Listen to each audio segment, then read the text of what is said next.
Alright, welcome on in to another episode of DCU Daily on Oh So Curious. It's gonna be a fun one. As you can tell, we're kicking things off. Well, welcome to the show, but we will be kicking things off with DCU Daily today. A little bit of a different format today. And the reason why, of course, is because today kicks off CinemaCon in Vegas. So we will be talking about all of the good stuff and announcements like Paddington 4. We got a announcement of another reboot of Escape from New York. And of course, Sony right now, as we speak, is announcing all kinds of updates to their lineup, including Jumanji, Spider-Man. There's a movie called The Breadwinner, so many other things. So we will get into the Sony CinemaCon stuff. Earlier today, you know, we had the Studio Canal announcements, Sony Pictures Classics, and then of course Angel Studios. So we will get into all of their announcements as well, the state of the movies, a bunch of actors and filmmakers and creatives writing an open letter to encourage people to vote against the Paramount Warner Brothers merger. So we'll have that to talk about, a bunch of quick hits, lots of new things going on. There's an update on Ride Along 3, Mr. and Mrs. Smith, lots of casting news. Of course, it turns out maybe the Watcher does indeed exist in a Daredevil Born Again. He's always watching. We'll get into all of that, and of course we'll talk about the box office from the weekend. It's a CinemaCon themed show, but we'll start with DC, and of course tomorrow Warner Brothers presentation happens, so I'm sure we'll be talking about all of that and what to expect about Supergirl, Clayface, and so much more. So with that, let's get blessed from the beginning, and here we go. It's another project that's been blessed from the beginning. There's the shot right there. That. Okay, we don't need to see right there. Hey, buddy, eyes up here. Now you want to get nuts? Let's get nuts. Here we go. Victory mine. Ask me how am I doing? I'm telling you, really, I'm doing sublime. I never wait in a stewardess line. I just go do it. I'm moving my time. Really had nothing to do with it. How am I moving? I'm moving like you want to shine. Follow my lead. Don't listen to lies. I had to put me all in the line. That's why I know that victory's mine. I prefer Jared Leto. Hunka hunka.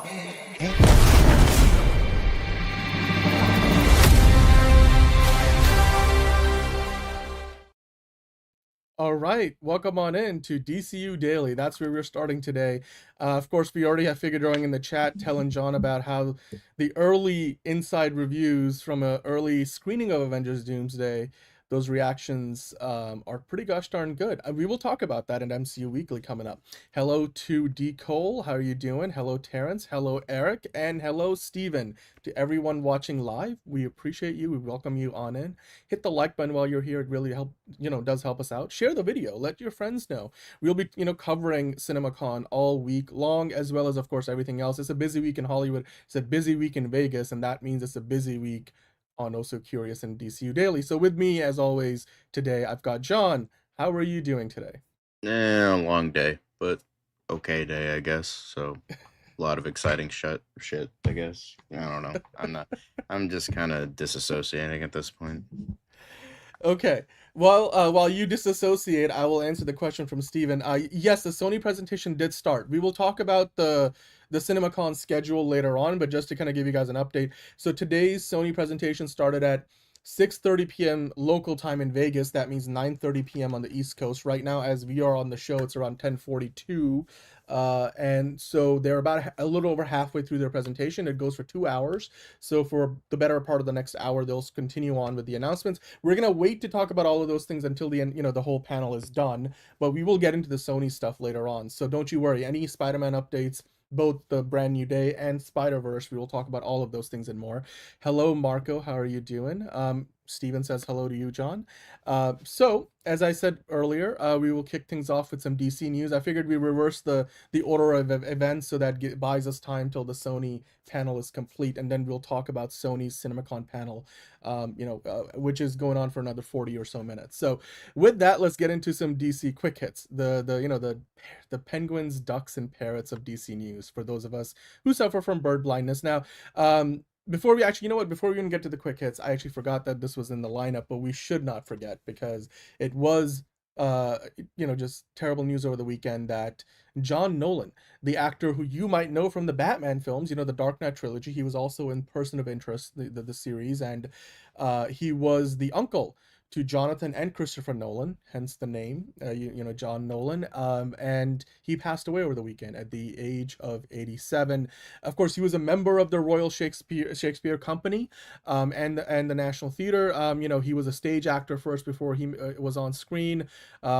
87, you'd imagine he lived a full life, but it's never, it's never a good thing, and it's always too early when somebody passes. But he was a London native, and of course, he was somebody who, if you go way back in the 1970s, he was on a miniseries on BBC called Daniel Deronda, which was based on an 1876 novel by George Eliot. And then, of course, he portrayed board member Douglas Fredericks of the Wayne Enterprises in The Batman Begins and The Dark Knight Rises. He wasn't really in The Dark Knight, but he was across the trilogy. He was one of the characters you did see a few times. But yeah, I mean, he did also appear in Following for Nolan back in 1998. I think was that his first movie, John? Am I forgetting if that was Following the? Yeah, Yeah. that was his first movie. Yeah. Yeah. And then, of course, he was also in Dunkirk in 2017, which was both written and directed by Christopher Nolan. So, yeah, I mean, John Nolan, 87 years old, uncle to Jonathan and Christopher Nolan, Sir President Christopher Nolan, also a member of the Royal Shakespeare Company and the National Theatre. John, your thoughts on this? Your namesake, John sad Nolan? to see. Yeah. Always sad to see a loss of life, but Yeah. he was 87. He lived a long, plentiful life. He was in many great films, a decent legacy. So that means something, and that means a lot. So yeah, good for John Nolan. He lived a good life, and he helped be associated with one of the greatest living filmmakers today. So that's something as Yeah. well. I mean, it's also like he's the uncle, right? So that it runs in the family of the Nolans. I mean, maybe at least part of the talent that Jonathan and Christopher Nolan have comes from the family legacy. I mean, being in the Royal Shakespeare Company, he was no slouch as an actor himself, and of course had a long and storied career. But with that, we send our condolences and best wishes to the Nolan family in this time of mourning. It's like I said, it's whether you're 87 or 35, it's never too early to be entering the great beyond. So our best wishes go out to the Nolan family in this time. But with that, we're going to move on to the quick hits. As I was mentioning earlier, the Ducks, Parrots, and Pelicans of DC News. So we don't have too many quick hits today. It's like I said, it's a very CinemaCon heavy show, but we do have a couple. So, John, I start off with a bit of what did Gunn say, and there's not much to work with. But James Gunn was, busy posting more photos from, in this case, a rehearsal to the iconic, maybe that's the real punk rock scene. That's what I'm going to call it, from Superman. And you can see here, Lois, of course, Rachel Brosnahan sitting there with David Cornsweet, of course, in a Superman costume, I'm guessing this is around the time they got that first photo we looked at for Superman in his costume way back when. But you can see this is obviously, in between, takes, and the bulge is on full display. That suit doesn't, from that angle, the suit definitely doesn't flatter, and you can clearly tell, like, they're very comfortable in each other's, space. And so, yeah, I mean, David Cornsweet looking like the absolute, geek and nerd that Superman, is meant to be in this movie too. Your thoughts on this photo? I always like this, like these candid looks, the in-between moments on the set, because I mean, as having been on sets before myself, I'm sure you can relate to that too, John, and maybe some of you guys in the chat. Those are the moments that you will usually remember more than the moments that make it into the movie, because when you're on screen or behind the camera and you're rolling, you're focused on getting the job done. But it's the other moments that are the part of the experience that you will always remember. I think this is definitely a scene that they probably spent a good amount of time working on. Not to mention that the imp is not taking that time off. It looks like the space imp is still doing its thing. It's rehearsing for whatever's to come in the next take. What do you think about this? Very nice, very cute. Lovely to see. Very interesting. I assume, the AR wall and all that stuff. So, the very nice little candid looks about, the backside. So It's also, like it's Metropolis looks a lot more of a Metropolis in this shot at night than, and you're looking at maybe like, I don't know, like Downtown Avenue or whatever the main street is, than like during the day. Because like during the day stuff in Metropolis definitely looks like, oh, that's Cleveland. But I don't think if you turn the lights off, like if the sun goes down on Cleveland at night, I don't think Cleveland looks like that.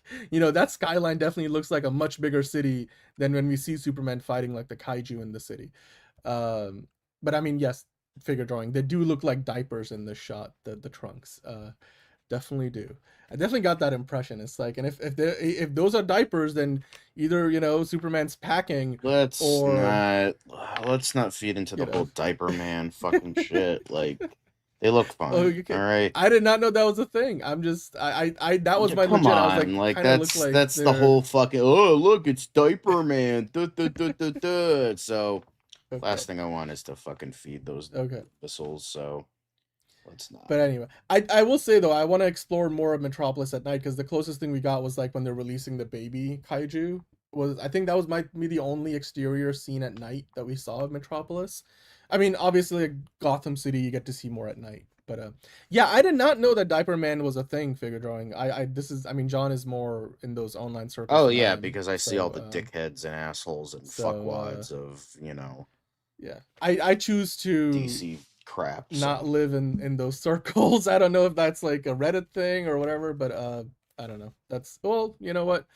This photo definitely doesn't help that cause, if that is a thing. But anyway, let's move on. So Alfred Pennyworth, worth every penny. Batman on social media trolling his butler a little bit. It's like one of those things when you have like, the many expressions of Alfred. Like, this is the top 10 looks of Alfred. Coachella day one. I've been seeing all kinds of Coachella stuff on my social media feed from the weekend. The Met Gala. Yeah, you know what? Looking dapper for the Met Gala. Carbone. Yep. Definitely a good fit. A first date definitely works for a first date. Coachella day two. Yep. Alfred is always nice and dapper. The supermarket. Yeah, absolutely. I can easily imagine that. The beach. Now that right there, I don't know, Alfred. I don't know what you can do with a towel and the suit on. Coachella day three. Yeah, fair enough. Suit starting to look a little ragged. At the gym, you know what? Alfred is so gangster, he doesn't need to take his clothes off at the gym. He can wear a full three-piece suit and just be fine. While walking Ace the Bat Hound, if it's summertime, he might be sweating it a little bit. I don't know, John. Which of these looks stand out to you the most for Alfred? You were really scraping the bottom of the shit barrel for fucking quick hits, weren't you? There's not much to talk about for DC today. Yeah, I can see that. Alfred looking great as always. Mm-hmm. I mean, I almost did a story on like the cat in Canada that crosses the border into America and back, but that was like everybody on like a local news station already did that, so we'll just worry about these. Hello, movie spot. But hey, those are all the quickest we got. I mentioned there's not much, but we do have to talk about Supergirl, John, because Superman Day is coming up. Later this week, actually. I believe it was April 18th is Superman Day. And to celebrate that this year, of course, we are going to get a bunch of Superman tie-ins, but it looks like the spotlight will be shared with Supergirl and Crypto. So you can see the artwork they put out there for Superman Day this year. It features the Man of Steel, as well as the Girl of Steel, and the Dog of Steel. I don't know. But so these are the plans. I'm going to go through this article. So Saturday, April the 18th, this upcoming weekend, will be, of course, Superman Day, the annual anniversary celebration day for Superman, the House of L. Superman Day, is of course the time of the year when you can put on your Superman shirt with an S, the symbol, the crest, the House of L symbol, and just let your inner punk rock out, as it were. But like I mentioned, this year we're gonna get a bunch of tie-ins with Supergirl as well. Of course, James Gunn announced just last week we're gonna have the Superman Experience, Defenders Unite, at Warner Brothers Studios in Los Angeles. So if you do end up going to that tour, you'll be able to take part in that. They do have like Darkseid in there, which I don't think that design of the character is meant to be canon to canon to the DCU, but nonetheless, it's very comic accurate in a lot of ways. But you know what, John? Much like last year, Warner Brothers Discovery is teaming up with the Best Friends Animal Society to inspire audiences to make the heroic act of adopting a dog or a cat. I forget the number. It was in the hundreds, if not thousands, and the amount of dogs that were adopted last year because Something it did like something that. similar around crypto. And like Liz was like, this is gonna be huge, and it was. I mean, and Liz was right, but also it was great that a lot of people did that. Of course, I'm already ahead of the curve. I already adopted a couple of cats. Might be thinking about a dog, but as good a time as any of the year. There will also be classroom initiatives across the U.S. They will be releasing the latest edition of Crypto Saves the Day, which is part of like the short series. And then on TBS in the US, you'll be able to watch a Superman themed marathon of Big Bang Theory episodes. Oh yeah, because between that's what 8:30 everybody's to 10:30. clamoring for. I know. Is Of that course. Big Bang? Of course, on TBS, cable. People watch cable, right? Yeah, people but watch people watch The Big Bang Theory on cable. Yeah, two things that people are definitely still watching to this the Big Bang day. Theory is. I mean, like, I'm not the biggest fan of it, but it is a popular show. Still Yeah. to this day, it is. But they will also have special fan activation events. Activation is like more of a marketing term. They'll have those at in LA, in Milan, Fuzhou. Then of course, they'll have at those events these Daily Planet themed newsstands, kind of like what they did for Superman. And around that, they'll have a bunch of stuff like pop-ups with merchandise. I'm sure prizes you can win, giveaways and such.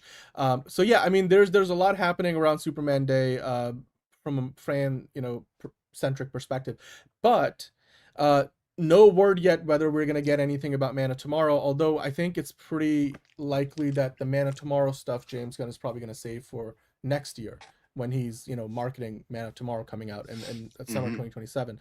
But as far as Supergirl goes, they did make this announcement, and I'll go to this other article they got linked here a little bit later, but I'll read this off real quick. I don't know, John, if you know about any of these stories or are going to be picking up any of these, but if you are a fan of the comics, then in celebration of Superman Day on April 18th, DC is putting Supergirl front and center as part of the Summer of Supergirl initiative, highlighting her rising prominence across the DC universe. Participating comic book shops and bookstores will feature a curated lineup of Supergirl focused titles, special editions, and accessible entry points into Kara Zor-El's most iconic stories, honoring her legacy while giving fans a first look at what's ahead for the Girl of Steel in 2026. So you'll have the Woman of Tomorrow #1 comic with the special Superman Day 2026 edition. They'll have exclusive foil and sketch variants alongside a deluxe edition of Woman of Tomorrow. And then of course they'll have Supergirl The World, a special edition of that, and then they'll have Supergirl #1 special edition, as well as they say facsimile editions of Action Comics 252, which was when Supergirl was first introduced in the comics, and then Action Comics #1, which of course is where Superman first made his debut. So yeah, it looks, I mean, and then they have some other ones here as well. And John, remember that artwork of Lex Luthor and Superman that they put out, like that was a special commission by DC Studios to Jim Lee, Jorge Jimenez, and Mitch Gerads. Those pieces of artwork that they used to announce Man of Tomorrow, they will be putting out 11x17 art boards, and those are limited editions. They'll only have 200 of each, so you'll be able to buy them for $100 or $200 as a set. So that's another thing they'll be doing as well. So yeah, Superman Day 2026. John, your thoughts on these plans? Anything stick out to you that you would take advantage of? Yeah, no, it's a good idea. I mean, considering that Supergirl, in terms of her own day, she doesn't really have one. I mean, I guess you can like kind of say like, oh yeah, she showed up in Action Comics number 252, and that came out like this date. But like, there's not really a proper like day. So it's just like, all right, just temporarily have like Superman Day, but in addition to Supergirl Day, I'm sure it will go very well with like the contingents that are on like Reddit and 4chan. They will definitely be very accepting of this day of Supergirl being on Superman Day. It's gonna go so smoothly for people like them. I think for the vocal sexist minority, they can go suck a few dicks and then come back and tell us how they tasted. But in the meantime, let's talk about the Supergirl poster that Bilquis Evely just worked on. The artist of Woman of Tomorrow. She did like this compare. You can see the comparison here where you've got the original artwork from the comic Woman of Tomorrow, and then of course Bilquis Evely's conception of how we'll be seeing Supergirl and Ruthie and all the other characters in the movie with the different symbol, and all. Yeah, thank you, Eric. Sometimes you gotta tell them how it is. But this looks nice. I'm actually gonna scroll down to take a look at this. This is gonna be part of the big all the marketing around Supergirl. So they'll be releasing the Art of Supergirl. I've had the Art of Superman book. I actually have two of them. Long story how I ended up with two of them, but so they're gonna release an Art of Supergirl book later this year. So once the movie's out in September, you can go get the book, or you can purchase it from DC Comics, web store. And it's gonna have a hardcover edition that will, of course, feature some of this artwork that we're gonna be looking at in a second. And then the foreword for that book will be from Jim Lee, talking about the character and her first appearance in the DCU. So with that, let's take a look at this artwork here. This looks pretty epic to me, John. I mean, again, this is there's more color in this one picture than the entire movie, probably. Well, again, we have only seen 2 trailers, and to be fair, the second trailer had a lot of color. I don't think you can really make that same that same it had more critique, but it's just like, I mean, 0 plus 1 is still like a number up, so All right, fair enough. Well, you know what? I'm sure there'll be more marketing to come, but I like the look of Crypto. Crypto looks a lot bigger here than, I guess, relative to how they show him. But then again, we see a lot of baby Crypto in the trailer. So yeah, this is the artwork, the exclusive artwork that Bilquis Evely created. So, and then this is what that Art of Supergirl is going to look like, the book, the hardcover edition. I'm going to try to get this. This looks really nice, really classy. The texturing, I like the cover a lot. The red binding cover, like it looks very old school, almost like like they have the plastic cover on top, but then you pull that off and this is the actual hardcover underneath. It looks very, very, very, very slick. And then you have the artwork from both the comic and the movie side by side, and of course it comes from Bilquis Evely, have her signature there. So that looks brilliant. From comic to screen, so I have a feeling they'll be doing a lot of comparisons between the two.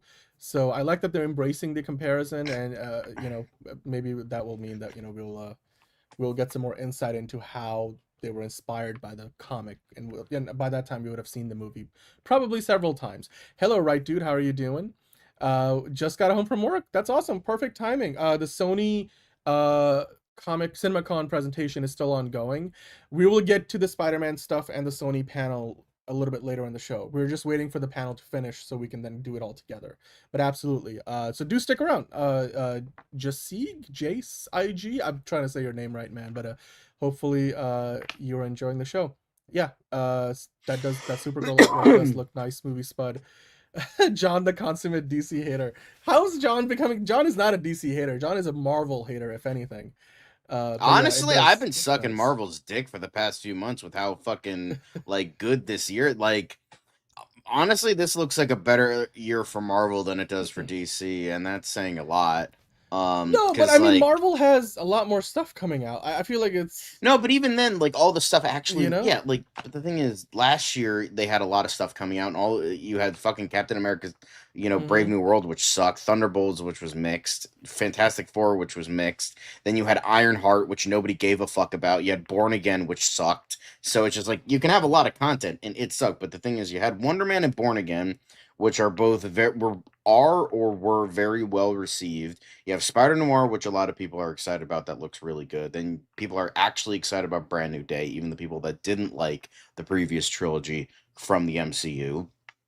Then you have like the gigantic nostalgia bait fest of Doomsday that people are for some reason excited for. And then you have your friendly neighborhood Spider-Man, you have X-Men 97 that's coming out at some point. You have the Punisher. You have a lot of stuff that actually looks good. Now, that could be different from what the actual thing is, but it looks like a lot of the stuff from Marvel looks really good. Supergirl has been meh, and then Lanterns has been dog shit. and we haven't gotten anything on Clayface yet. So we just don't know. But in terms of what has happened so far and what it's looking like, Marvel is easily winning, and it's not close at all. So Yeah. Well, I just had a peek at some of the stuff that's coming out of Sony's CinemaCon panel, and I'm gonna I'm be excited. binging Daredevil when it reaches the end. I'm gonna be binging Daredevil. I have not watched it yet, but I have heard nothing but great things about it. Yeah, Marvel hype is. It's hyping, almost really like I've always been a all DC so long fan today. and a Marvel fan. That's crazy, bro. That's crazy. No, that can't happen. You Yeah. can't like both. That's crazy. That's crazy talk Okay. right there. All right, so fair enough. But let's talk about let's kind of wrap things up on DCU Daily, because we're gonna now we're gonna go into the news. We're gonna talk about CinemaCon. So with that, of course, if you enjoyed the DC part of the show today, do of course hit the like button while you're here, and don't go anywhere, because it's about time that we get into all that, you know, other chatter, Marvel, CinemaCon, and everything else in between. Again, the Sony CinemaCon panel is still ongoing, but we have already gotten some announcements already out about Insidious, you know, Breadwinner, Spider-Man. We'll be getting to all of that in a few minutes time. So to do that and so much more, let's hit that news intro like we usually would have at the start of the show, and get on our merry old way. It doesn't seem to matter what I do. I'm always number two. All right, mister, I need to paint my abs on to get nominated. You don't see Robert Downey doing that. You're kidding. You're kidding. I can't open the envelope without the... Warner Brothers is heading back into the Matrix with a new movie in the works. Wonder what other surprises are in store. I want to be Bruce Wayne. I like that. You're gonna love me. There's the shot right there. That. Okay, we don't need to see right there. You look ridiculous. Well, not no more, he don't. What, dude? I can barely understand you. Your accent's insane. What the needs now? Give me a hand up. Nope, I'm actually okay. Thank you very much. Oh, wow. Wow.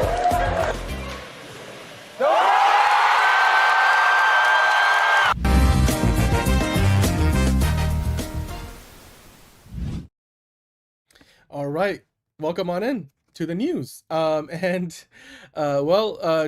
is gonna rejoin us in a few seconds, but I do have to start by talking about some more somber. Oh, hello, Marco. Blasphemy to like DC and Marvel. Yes, we were talking about that a moment ago. But I had to start off the news segment with some somber news, and we already talked about John Nolan earlier, passing away over the weekend at the age of 87, the uncle to Jonathan and Christopher Nolan. But also over the weekend, Asha Bhosle passed away, who's one of the most iconic singers to come out of, India, one of the voices of Bollywood over the years, 7 decades. She was 92 at the time of her passing. And I mean, I looked at this news, and as somebody who grew up on a lot of Bollywood movies, I remember and still love a lot of her songs. I mean, and she's somebody who was born in the 30s, when Mumbai was still called Bombay, and she lived in, like, that's of course where kind of Bollywood sort of exists and comes out of.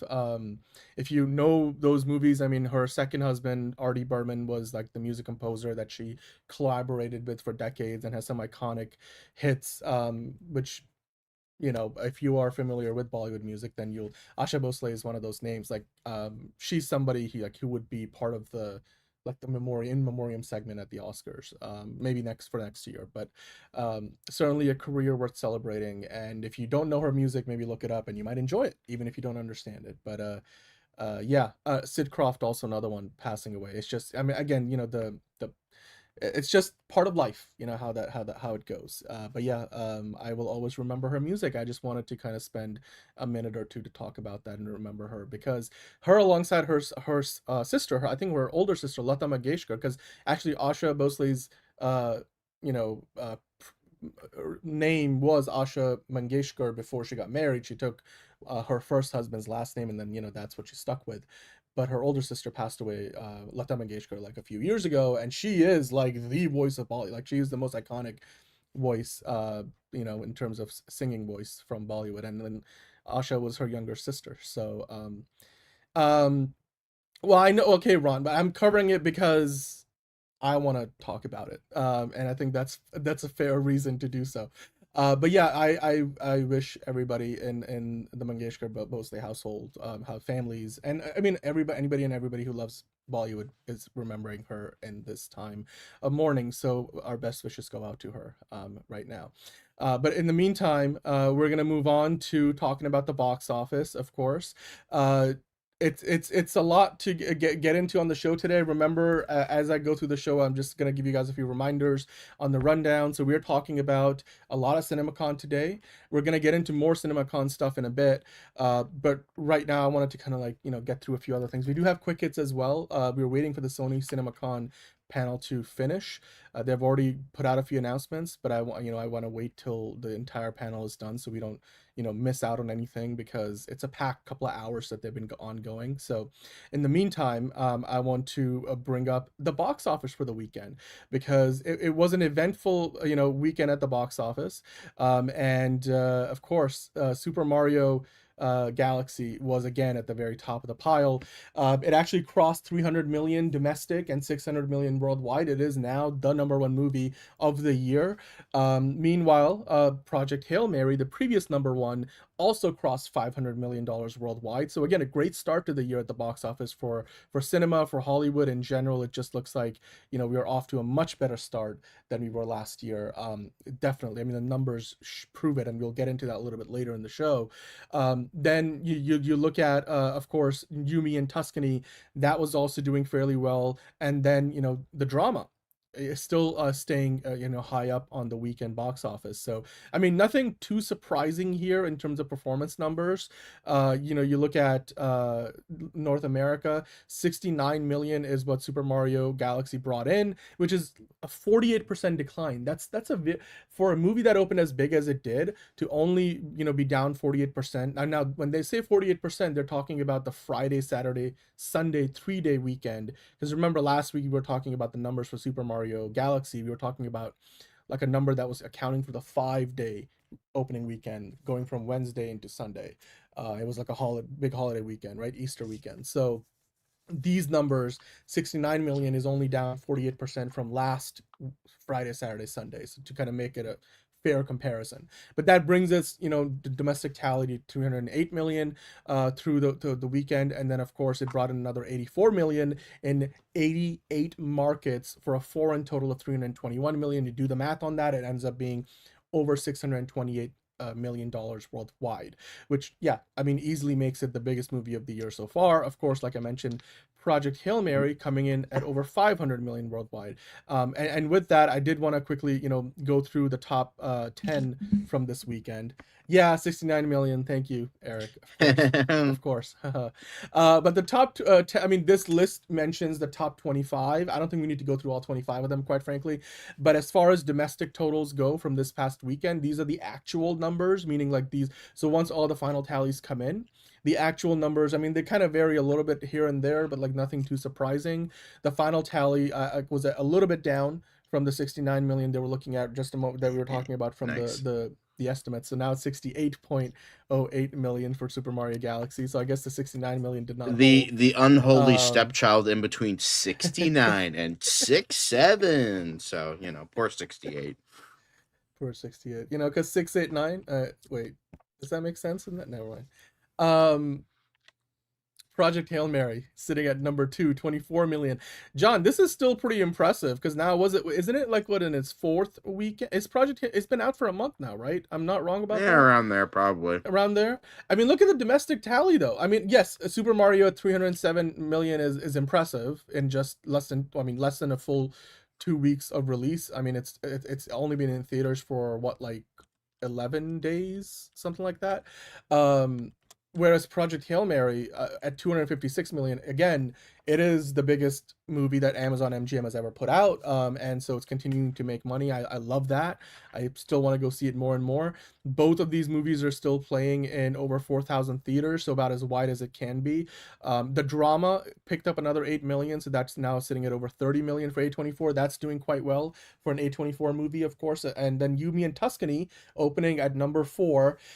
There's a lot of filmmakers that are looking at this movie to do well. It's a black rom-com, aka the two leads in the movie are black. You got Regé-Jean Page and Halle Bailey in the movie, and people want, you know, this movie to succeed because there's real consequences. That I was reading an article over the weekend that there's actual like black filmmakers who've there's one particular set of filmmakers who are like, we've got a movie that is completely finished that our studio is waiting to give it a release date until they get to see how Yumi and Tuscany does, because I mean systematic, you know, prejudice and racism still exists in Hollywood, and I'm like, just, you know, movies with more diversity do well. That the data shows it, but Hollywood executives still, I guess, don't trust the numbers. So Yumi and Tuscany, if you haven't gone to see it, go see it, support the movie. It looks like a great film. It's from Universal. It's doing well so far. I mean, it's not opening in the top 3, but I mean, it's got some competition there, so it's a good start for a rom-com in 2026. That's a pretty good opening. Then you got a Hopper still in the top 5 for Pixar, so that's great. Faces of Death, and then Exit 8, A Great Awakening, Reminders of Him, and then Ready or Not 2, Here I Come, rounding out the top 10, John. Durandar now drops out of the top 10 into the number 12 spot, and then Beast sitting at number 11. Your thoughts on this top 10, John? Any surprises there for you? Are you surprised? No, this seems, that makes sense. Yeah, any of these are here? Yeah. I mean, you know, it's kind of like, you know, Faces of Death, that was new one, but like horror is always going to make money. And I've pretty much heard of most of these movies. Like, you know, I've heard, you know, I watched top 2. I plan to watch the drama eventually. Yumi and Tuscany, I fucking got like anytime I did not see like a hard like arch like movie, it was like Yumi. I'm like, why the fuck am I getting Yumi and Tuscany before like Undertone? What the fuck is going? It wasn't before Undertone, but you know what I mean. It was just like weird choices. You know, Hoppers, Faces of Death, like remake, horror remake, and then we were talking about Reminders of Him, Great Awakening. I Hunting Matthew Nichols, I heard of that, and I've seen Ready or Not 2. Beast, I got a couple. That I think Russell Crowe is in that. It's about like an MMA fighter or something. But yeah, so this is a good list of stuff. Yeah.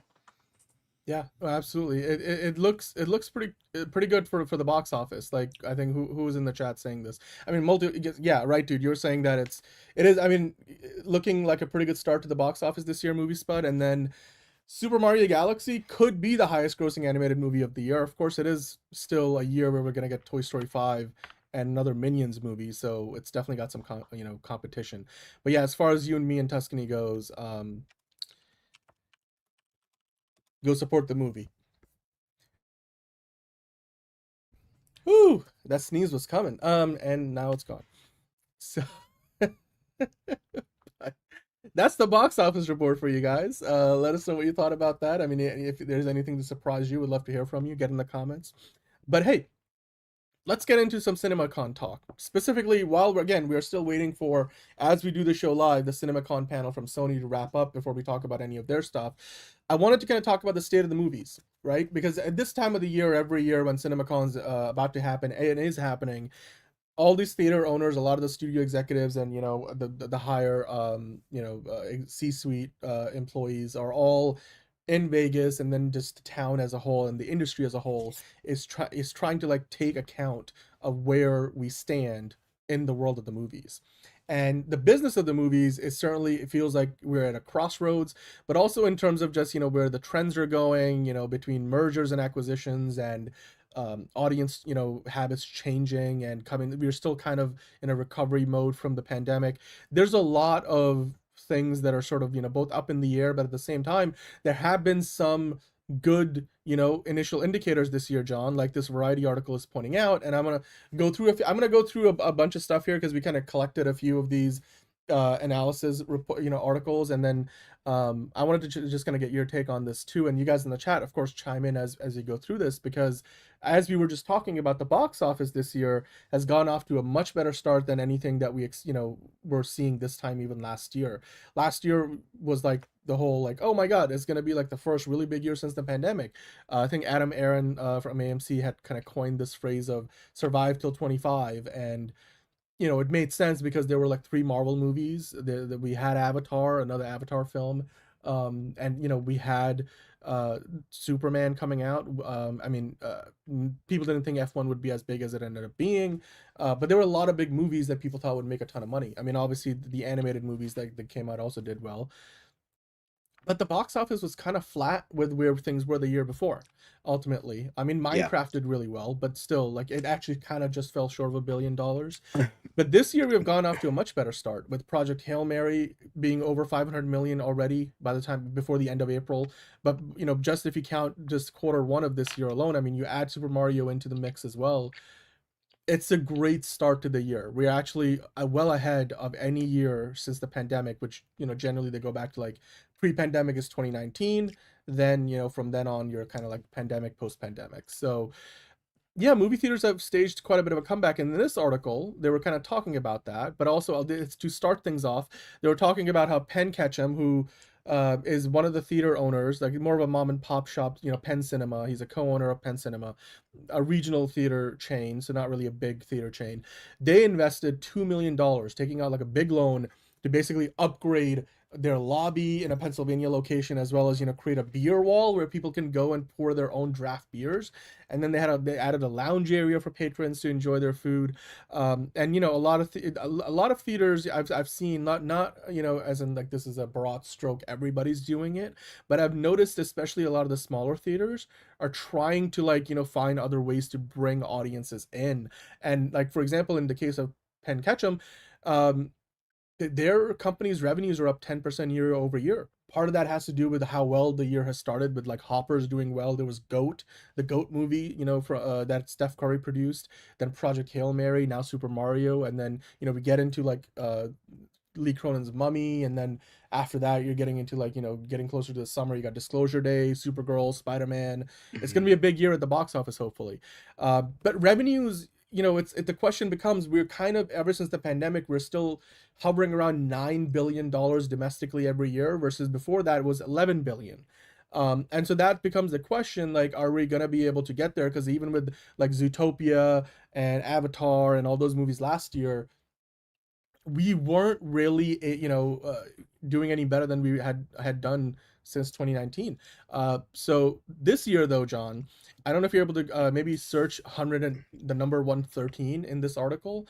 They point out that it's an important test this year for the box office, because we've talked about it the last couple of years on this podcast alone, that we seem to have these gaps in the release calendar throughout the year where there's nothing of note coming out, right? And that causes, I feel like, part of the reason why the box office has been stunted since the pandemic, not just because people aren't coming to the movies as much. That's part of it, but part of it is like a volume thing. It's a quality thing, but it's also a quantity problem.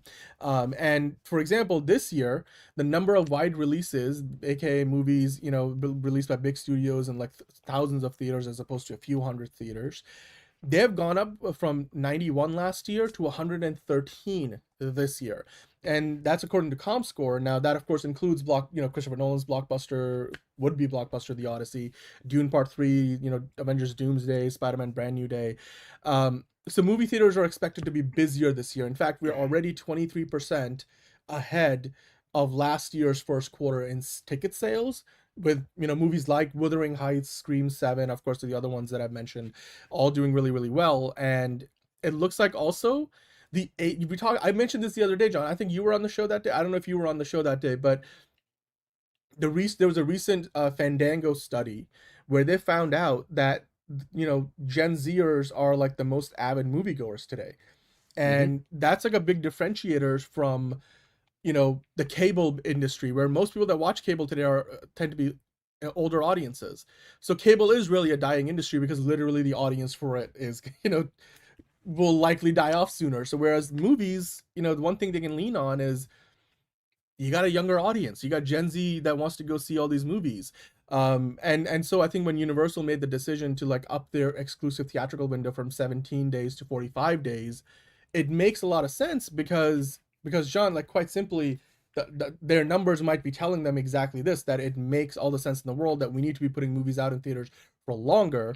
Not only that, but this year at CinemaCon, the goal for a lot of these theatrical, like, distribution companies like movie theaters, like BNB theaters, you got like AMC, obviously Cinemark and stuff.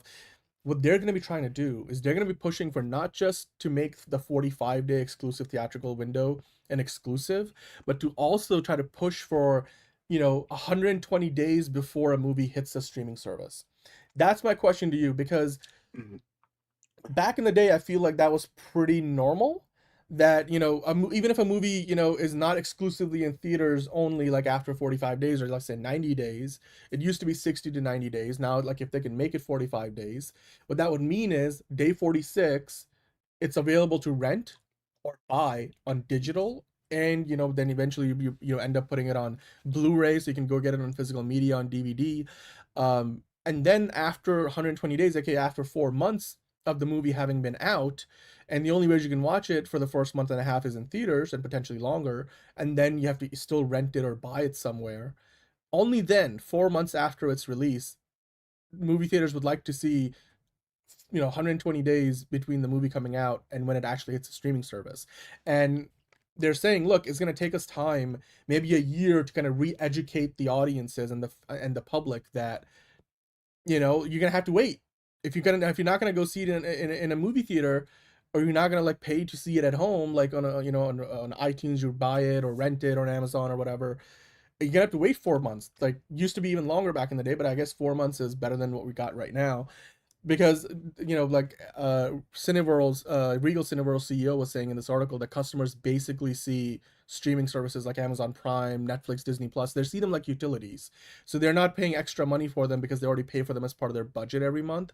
So that's probably part of the reason why a lot of people don't go to see movies, as often, if they're like, I'm just gonna wait till it's on streaming. Like, literally, Fiona the other day mentioned, like, isn't Michael the kind of movie, and I'm sorry to dox you like on this, Fiona, but she was like, isn't Michael the kind of movie that you just wait to watch at home? And I'm like, what? Like, that was my literal reaction. I mean, I was on the phone with her, so she didn't really see me do this, but I was like, no, you want to go see Michael in theaters.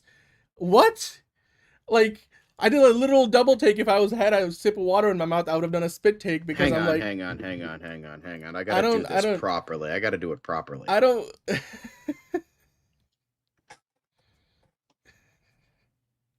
Like, I don't get it, But anyway, I'm not trying to like put Fiona on like heater there. I'm sure there's other people. I've done many people who would. Michael Jackson, the biggest celebrity who ever lived or will ever lived in the history of humanity. Yeah. Bruh. That's all I gotta say. Bruh. Come on.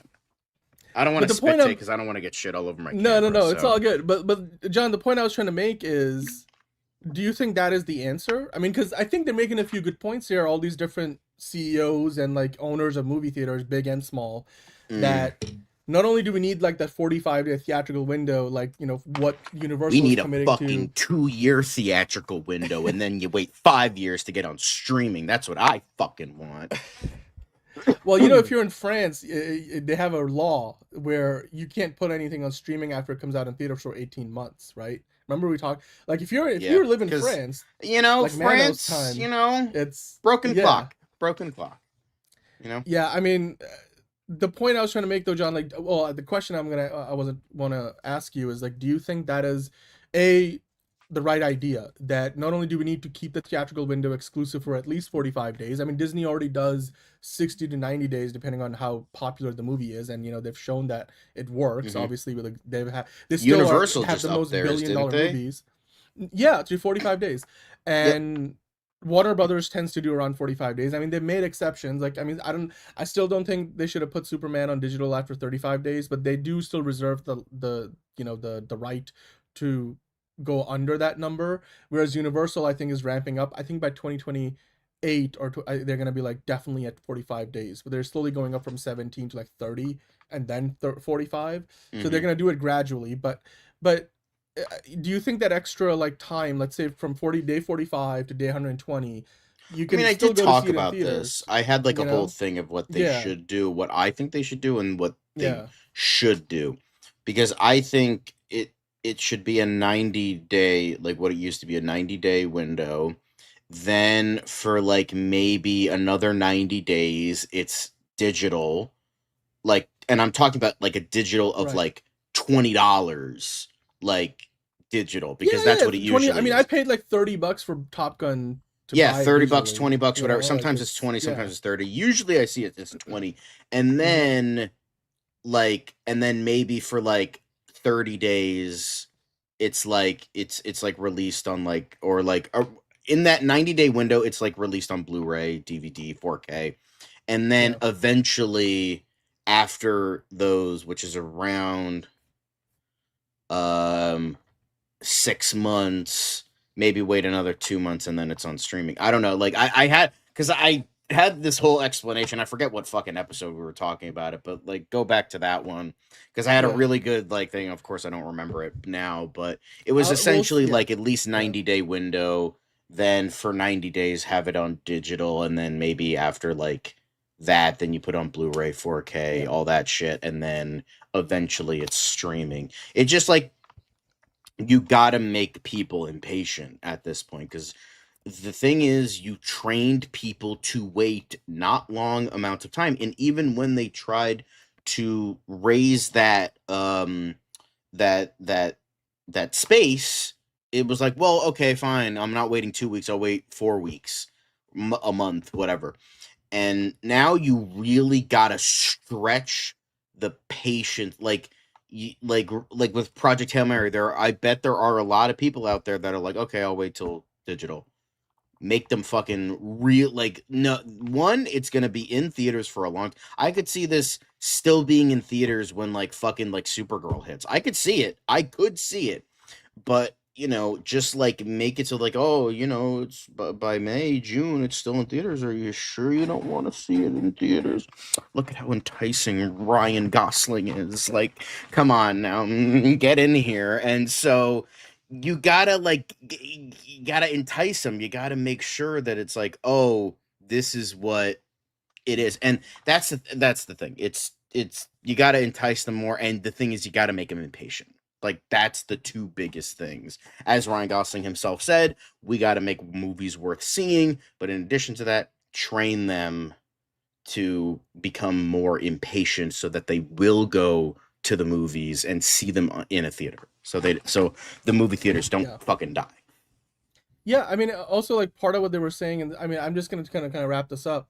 And that other article too, and I think this was in Variety as well, about how 15-minute pre-shows are enough, 20 minutes feels a little too long. And then one of the genres of movies that I think maybe having more movies out in theaters, like if Paramount could actually put out 30 movies after the purchase of Warner Brothers completes, rom-coms, there could be more of those, like Yumi and Tuscany, because I feel like those mid-budget movies are the ones that are missing today, because Hollywood is just become more risk-averse, and the fewer movies they do, the more each movie has the pressure to hit. Whereas Devil Wears rom-coms don't Prada need to do 2. that.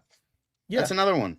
Like, I'm I not mean, excited that's like a bit for that of a one, franchise thing, so like that, I think. But that's even then, it's exception, like, still, it's still like a smaller, like rom-com-ish, chick flicky kind of thing that still isn't really made that much anymore. Look at Anyone But You. Rom-com made fucking $300 million easily, so, Yeah. Well, I mean, hey, we're gonna keep talking about, of course, all of this stuff as the week goes on, because CinemaCon is upon us. And speaking of which, we're gonna get back to talking about more, regular news programming. But before we do that, the Sony CinemaCon panel just wrapped up. So let's talk about what they just announced at the Sony CinemaCon panel. All the new big announcements. They gave us a look at Spider-Man Brand New Day. They gave us new posters. You've even got a trailer, I think, for Insidious. John, let's kind of go into, if you have the article from the Direct, because they did a live blog. I want to go through that, and we can kind of list through the announcements, and then okay, you're not wrong, Ron, about that, but we'll talk about the let me Spider-Man get stuff that, because I thought you Yes. put that in the thing. Hang Oh, on a sec. it's in there. But to address what Movie Spud was saying, more importantly, movie theaters should stop commercials. Trailers are okay, but commercials for like Mountain Dew and M&M's, not in the theater. Yeah, no, you're not wrong. I mean, I feel like that's a big part of the problem. It takes you out of the movie going environment. It's like having, like, as a sports fan, too many ads over every part of like the court or the field where you're watching the game, it's distracting. And it kind of takes away from the purity of the experience. But I mean, you know what? Look, people have always said like movies are dying when we got television, when cable came out, and then they've always for instance, I'm not going to buy a ramen starter Yeah. kit on Amazon because of that one stupid commercial of the chick who learned to cook because she watched an episode of Mr. and Mrs. Smith. Like, my God, I fucking hate that commercial so much. It's like the commercial I always get. It's like, I don't care. Well, I was just gonna say, it's movies have had plenty of challenges over the years, decades. Like cable, first television, then color television, then cable, then streaming, even the internet and all that. Like, oh my God, nobody's gonna go to the movies. But hey, it's just that shared experience still exists between us. Is this the one you were talking about, or is? Yeah, that's the one. Yeah, and then like heartbreak still feels good in a place like this, right? That's why movies are still. I hate Nicole Kidman now because of that. Like, I fucking hate the bitch. Actually, that's not the right article, John. I think it's. I just sent you that link again. Is it this one? Yes, that's the one. So let's talk about CinemaCon and what Sony had to. Sony basically had the big main event presentation on this Monday, April the 13th. Earlier in the day, they had a smaller independent studio showcase with Sony Picture Classic. Then they had Studio Canal, the French studio. Then they had Angel Studios. Roque dropped out of that. I think that's how Sony Pictures Classic got in. But the big main event of day one of CinemaCon was the Sony Pictures CinemaCon presentation. So now that it's wrapped up, as we are live, let's talk about it. There's a bunch of, so they did a live blog here on the Direct, and I think that's a nice summary to kind of go through, and we'll talk about each of the movies that they discussed. They gave us some new footage, trailers, they gave us new posters, they gave us some new information around all these movies. Of course, Sony has a bunch of big ones coming out this year. John, let's kind of scroll down here. They had a 2-hour presentation that ran from 6:30 to 8:30 p.m. Pacific time, which is in what the local time in Vegas. On the East Coast for us, where we're doing the show, it's 9:30 to 11:30. So right now we're just minutes after the panel has wrapped up. Going into it, people are hoping that they might even get a look at The Legend of Zelda, which they're currently filming and which comes out a year from now, pretty much. But we'll see if they did or not. But to kind of start off, John, even before they got to the panel, one of those iconic images from the trailer for Spider-Man, they had like across this multi-panel advertising board at one of the convention halls, which was great to look at. But let's get into the actual announcements. So Sony Pictures, with their presentation this year, the very first thing they got into, and it, like I said, is a 2-hour presentation. So they had to kind of make sure they were utilizing the time appropriately, because that is a lot of time, but also not a lot of time. But they started off with The Breadwinner, which of course is the upcoming movie featuring Nate Bargatze. John, he came on stage and he promoted the movie. Kumail Nanjiani, Mandy Moore were also with him. The movie comes out in May of this year, May 29th. And Nate called the movie a truly funny and wonderful family comedy that everyone can go out and see this summer. Funny because it looks just like a shitty remake of Mr. Mom, but somehow even more terrible because it doesn't have the charm of Michael Keaton. So, Well, I guess the like every time I see this trailer, I'm just cringing. I'm like, Will Forte, what the fuck are you doing, man? Like, this just looks so painfully unfunny that I'm like, I hate getting the I've seen the preview twice in a theater, and I pray to God I never see it again, because it looks like dog shit. Like, this looks painfully unfunny. I mean, it's basically, so it's the basic premise is his wife goes on a trip, so he's in charge of his 3 daughters, and they're pranking him. There's all kinds of obviously hilarity ensues, and so that's it's just like how it works out. So, I thought we were past this of like, oh, the dad can't handle anything. Like, year of our Lord 2026, and we're still dealing with this stupid. Oh, the dad is inept. Oh my God, these dads can't change a diaper. What is this? It's just like, really? This shit was popular like in the fucking 80s and 90s. Like, come on now. Yeah. Oh, Ron just saw Project Hail Mary. Man, that's awesome. Yes, I agree with you. It might be Ryan Gosling's best movie ever. I mean, it was one of our S tier movies. We ranked all of. I'm just saying. All I'm saying is like, Yeah. Imagine if there was a movie where a dad left and the mom was the inept one. That would get raked through the fucking coals. Like, ugh, God. Didn't they do that? Wasn't that, what was it? Was it Bad Moms or whatever? I don't know. I feel like as a genre, this is like an green premise. I mean, I don't know. I guess if we are gonna get more movies every year, we probably need a few more of these to kind of keep the box office going. But I understand what you mean. We've been there, done that. This trope has been. You know what would be funny? Times, so. And someone might take you could take this idea. It's fine. You know, it'd be really funny is if they make this movie. It's like total like Mr. Mom breadwinner. Like the dad can't figure out anything, and like. It's for the most part like a normal movie, but like the kids notice like, man, he really can't do it. And he's like acting like a dad in an infomercial where he like cracks an egg and he like it doesn't go into the pot.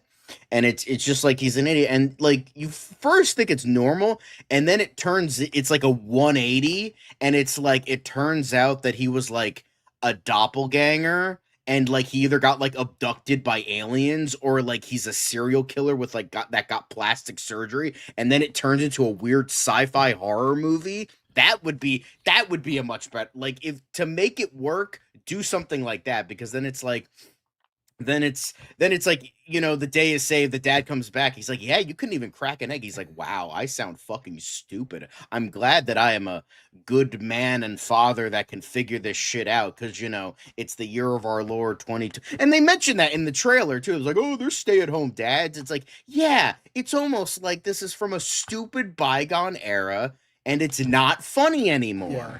Crazy. Well, we'll see how it turns Thanks, out. May Ron. 29th. I appreciate you, buddy. Yeah, when the breadwinner comes out. But anyway, let's keep going. John, if you scroll down, we actually got a new announcement around Resident Evil, the Zach Krieger Resident Evil. But it's not much, because all they gave us was a new title treatment.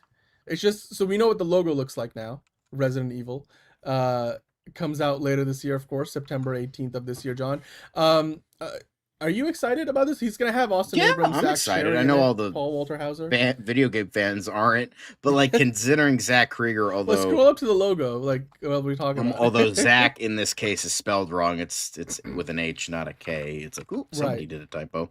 But yeah, I'm excited for this. I know a lot of video game fans are upset, and I get that. I 100% get it. Like, this isn't something like, oh, you know, it's not like they just want to see an adaptation of the first game. Like, that's all they want to see. I know that's maybe a little bit tired, and like, oh, it's because it's just a whole thing, because video game fans, no matter what you get, they're gonna complain, because it's like, if you do an adaptation of the first game, oh, it's just the same thing over again, but I don't control my actions with the god-awful tank controls that nobody fucking liked and everyone pretended to like.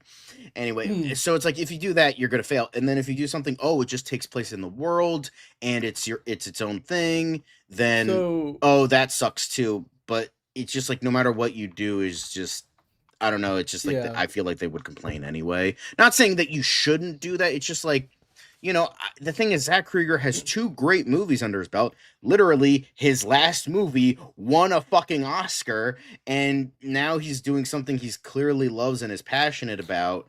And then, so I'm willing to give it a chance. If it's a sucky movie, then I'll say it's a sucky movie. But if it's a great movie, then I'm going to say it's a great movie. Maybe it helps that I have never played a Resident Evil game. I own like 6 of them, but I have not played a single one. But it's...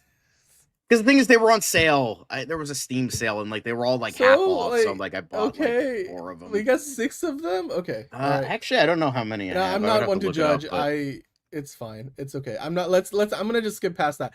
But okay. Speaking of Zach Krieger, he actually did. So they kind of split things up a little bit for this movie, because they first just showed the logo of the film, but then later in the presentation, like later during the Sony panel, they brought Zach Krieger up on stage, and then Zach Krieger talked about the movie, and he was like, "Look, we've got big shoes to fill because this franchise has existed for so long." That being said, you know, he was excited to share the footage. Then they did show some footage. I'm going to read out a bit of a description, a very brief description of what the footage was. I don't know if it amounts up to a trailer per se, or maybe at best it's like a bit of a teaser trailer montage. And pretty much all it did was it recreated a lot of the classic imagery from the games, including they had a snowy setting which had a flipped over police car in there. Then there was a bunch the zombies, of course, were in there, and that gave us a bit of a first look at the movie, with the heroes of the movie, of course, all the lead characters, thinking that they were not going to make it through the night. And I mean, we have seen behind the scenes footage of how they were filming the movie, and it definitely feels like they're going to go in a different direction than like a lot of those movies did, in the late 2000s, and then also, of course, that whatever they did on Netflix recently that didn't work out all that well. I think this is going to be hopefully a big improvement over that. Like you said, Zach Krieger, he might say he's got big shoes to fill, but I mean, I trust Zach Krieger with this. And John, before we go any further to talking about Spider-Man, I did want to mention Tom Rothman, who's the CEO and chairman of Sony Pictures. He was one of the first people out on the presentation stage, and what he talked about was, and this is kind of cool. I mean, look, Tom Rothman hasn't made the best decisions always, and he kind of ripped off the Olympics, by talking about how, the box office this year, the growth will be faster, higher, stronger, and he, did that several times. But he also urged movie theaters to shorten, like we were talking about this not too long ago on the show. Tom Rothman, I think he's done this before too, so to give him credit, he's consistent. He was talking about how movie theaters should shorten the number of advertisements that they show before movies. Give movies longer theatrical windows, everything we have been talking about on this podcast for a long time. Make movies more affordable overall, because I think that concessions have gone up so much. I mean, part of it is inflation, but also, in general, people just feel like movies used to be a lot more affordable to go to. And Tom Rothman, as being part of the larger Sony conglomerate, he was saying, look, we will work with you on all of this. We will help you make this thing happen. We will help you upgrade the facilities and the experience. Of course, Sony makes a lot of the commercial projector equipment and sound systems that a lot of movie theaters use. So when Tom Rothman says this, maybe it's not his part of Sony Pictures that can do this, but definitely Sony, the company overall, has a big part to play and has always had a big part to play in theatrical projection and sound. So, it's good that they were representing, but I mean, Sony also comes from a unique position on this because they don't have their own streaming service. So, they're definitely a, theatrical first studio. So I like that they were, not forgetting about this. Yeah. Yeah, figure drawing with you on that. But John, now let's kind of switch focus. If you scroll down, let's talk about the, what everybody wants to know and wanted to know from this Sony presentation, which is, of course, Spider-Man Brand New Day. Not too long ago, we got that new trailer. We talked about it plenty. I feel like almost, ad infinitum, like it might be the biggest movie of the year. I mean, Avengers Doomsday probably will have a bigger box office, but given that Spider-Man Brand New Day is coming out in the summer of this year, certainly when you look at which movie is going to make the most money in calendar year 2026, it's probably Spider-Man Brand New Day. So the presentation that Sony was putting on after, Tom Rothman talked all about, how theaters should do this and that to make the experience better, and movie studios, make longer theatrical windows, they then switched over to Spider-Man. Now, I want to get your take on some of what they talked about here, because Tom Rothman was still on stage, and he was talking about how this is as big of a movie as you've ever made, which makes, I mean, you watch that trailer, it's ambitious. And at the same time, he said it feels like nothing we have ever made. And then, of course, that, hyped up the trailer launch numbers. We talked about it as the most viewed trailer of all time in the first 24 hours. It broke all kinds of records. And then they put up on the big screen a few new posters, John, for the movie. I think this is where, if you can switch over to the Hollywood Reporter article, we can take a look at some of the posters. Actually, you know what? No, stick with the direct. I think they actually have those two posters as well. One of them definitely feels like a callback to the Tobey Maguire era, and even the this Andrew is Garfield era. Literally the Twin Towers teaser poster that they had to get rid of because the Twin Towers went down. Like straight up, it's like, it's like a mix of that poster and then the Spider-Man 2 poster with MJ and Spider-Man side by side, but instead MJ is in his eye and rather than next to him, and then you have it's like the reflection in the eye, which is like that original Twin Towers poster. So I mean, even I would say, like, there was an Amazing Spider-Man poster, right, where he was like, you see him more straight on, but you see the reflection in his eyes is like the And then you have Chrysler this building or whatever? poster Yeah. of him Empire and the State, hand. yeah. And The they hand. clearly, from the left and right, they definitely scrubbed out Daredevil and Punisher.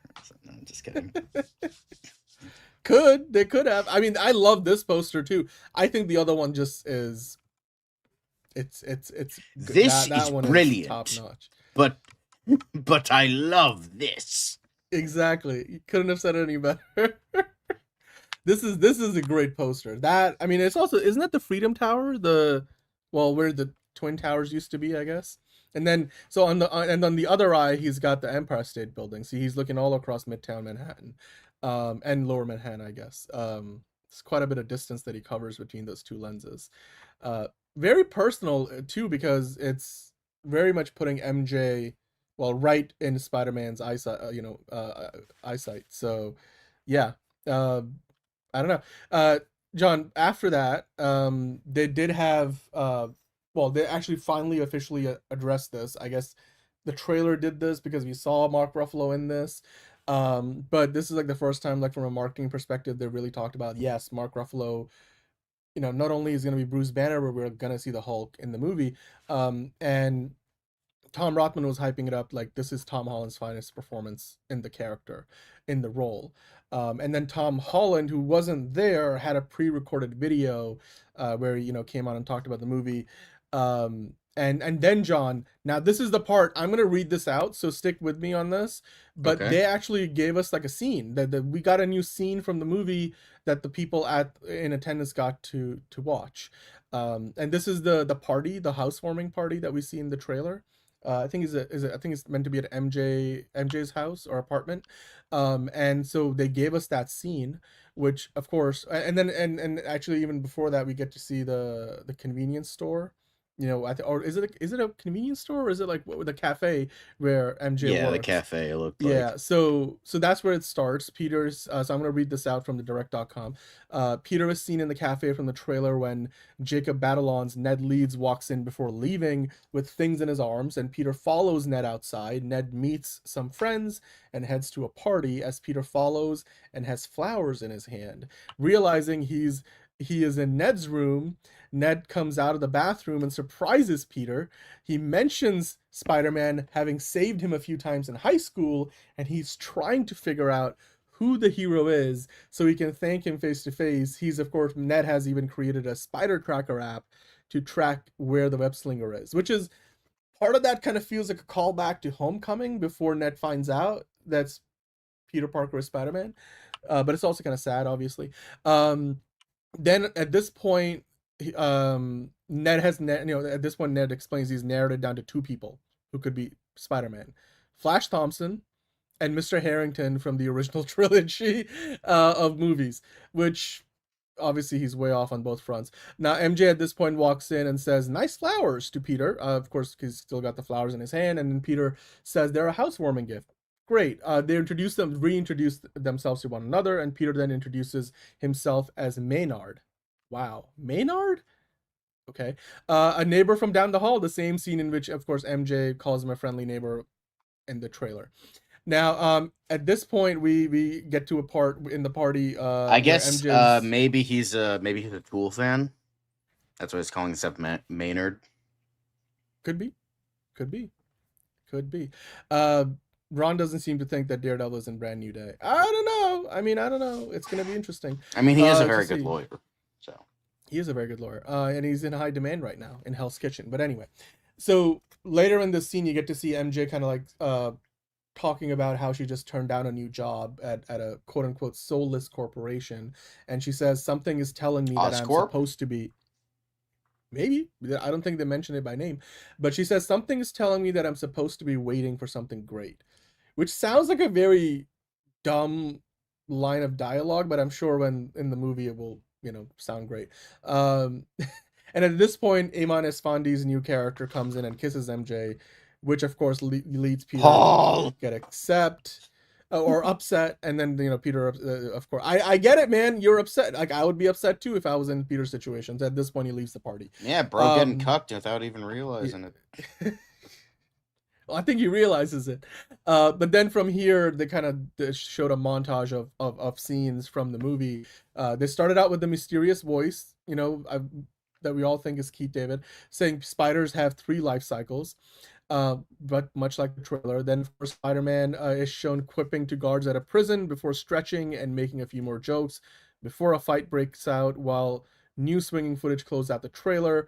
This look at the movie did not include any footage, according to the direct, of any villains or of Sadie Sink's character. So very much I feel like the focus here was entirely on Spider-Man and MJ and maybe Ned, if you want to say that it seemed to be more about Peter Parker and what he's going through, his psyche, which kind of ties into that poster, which is very much like putting MJ up front and center.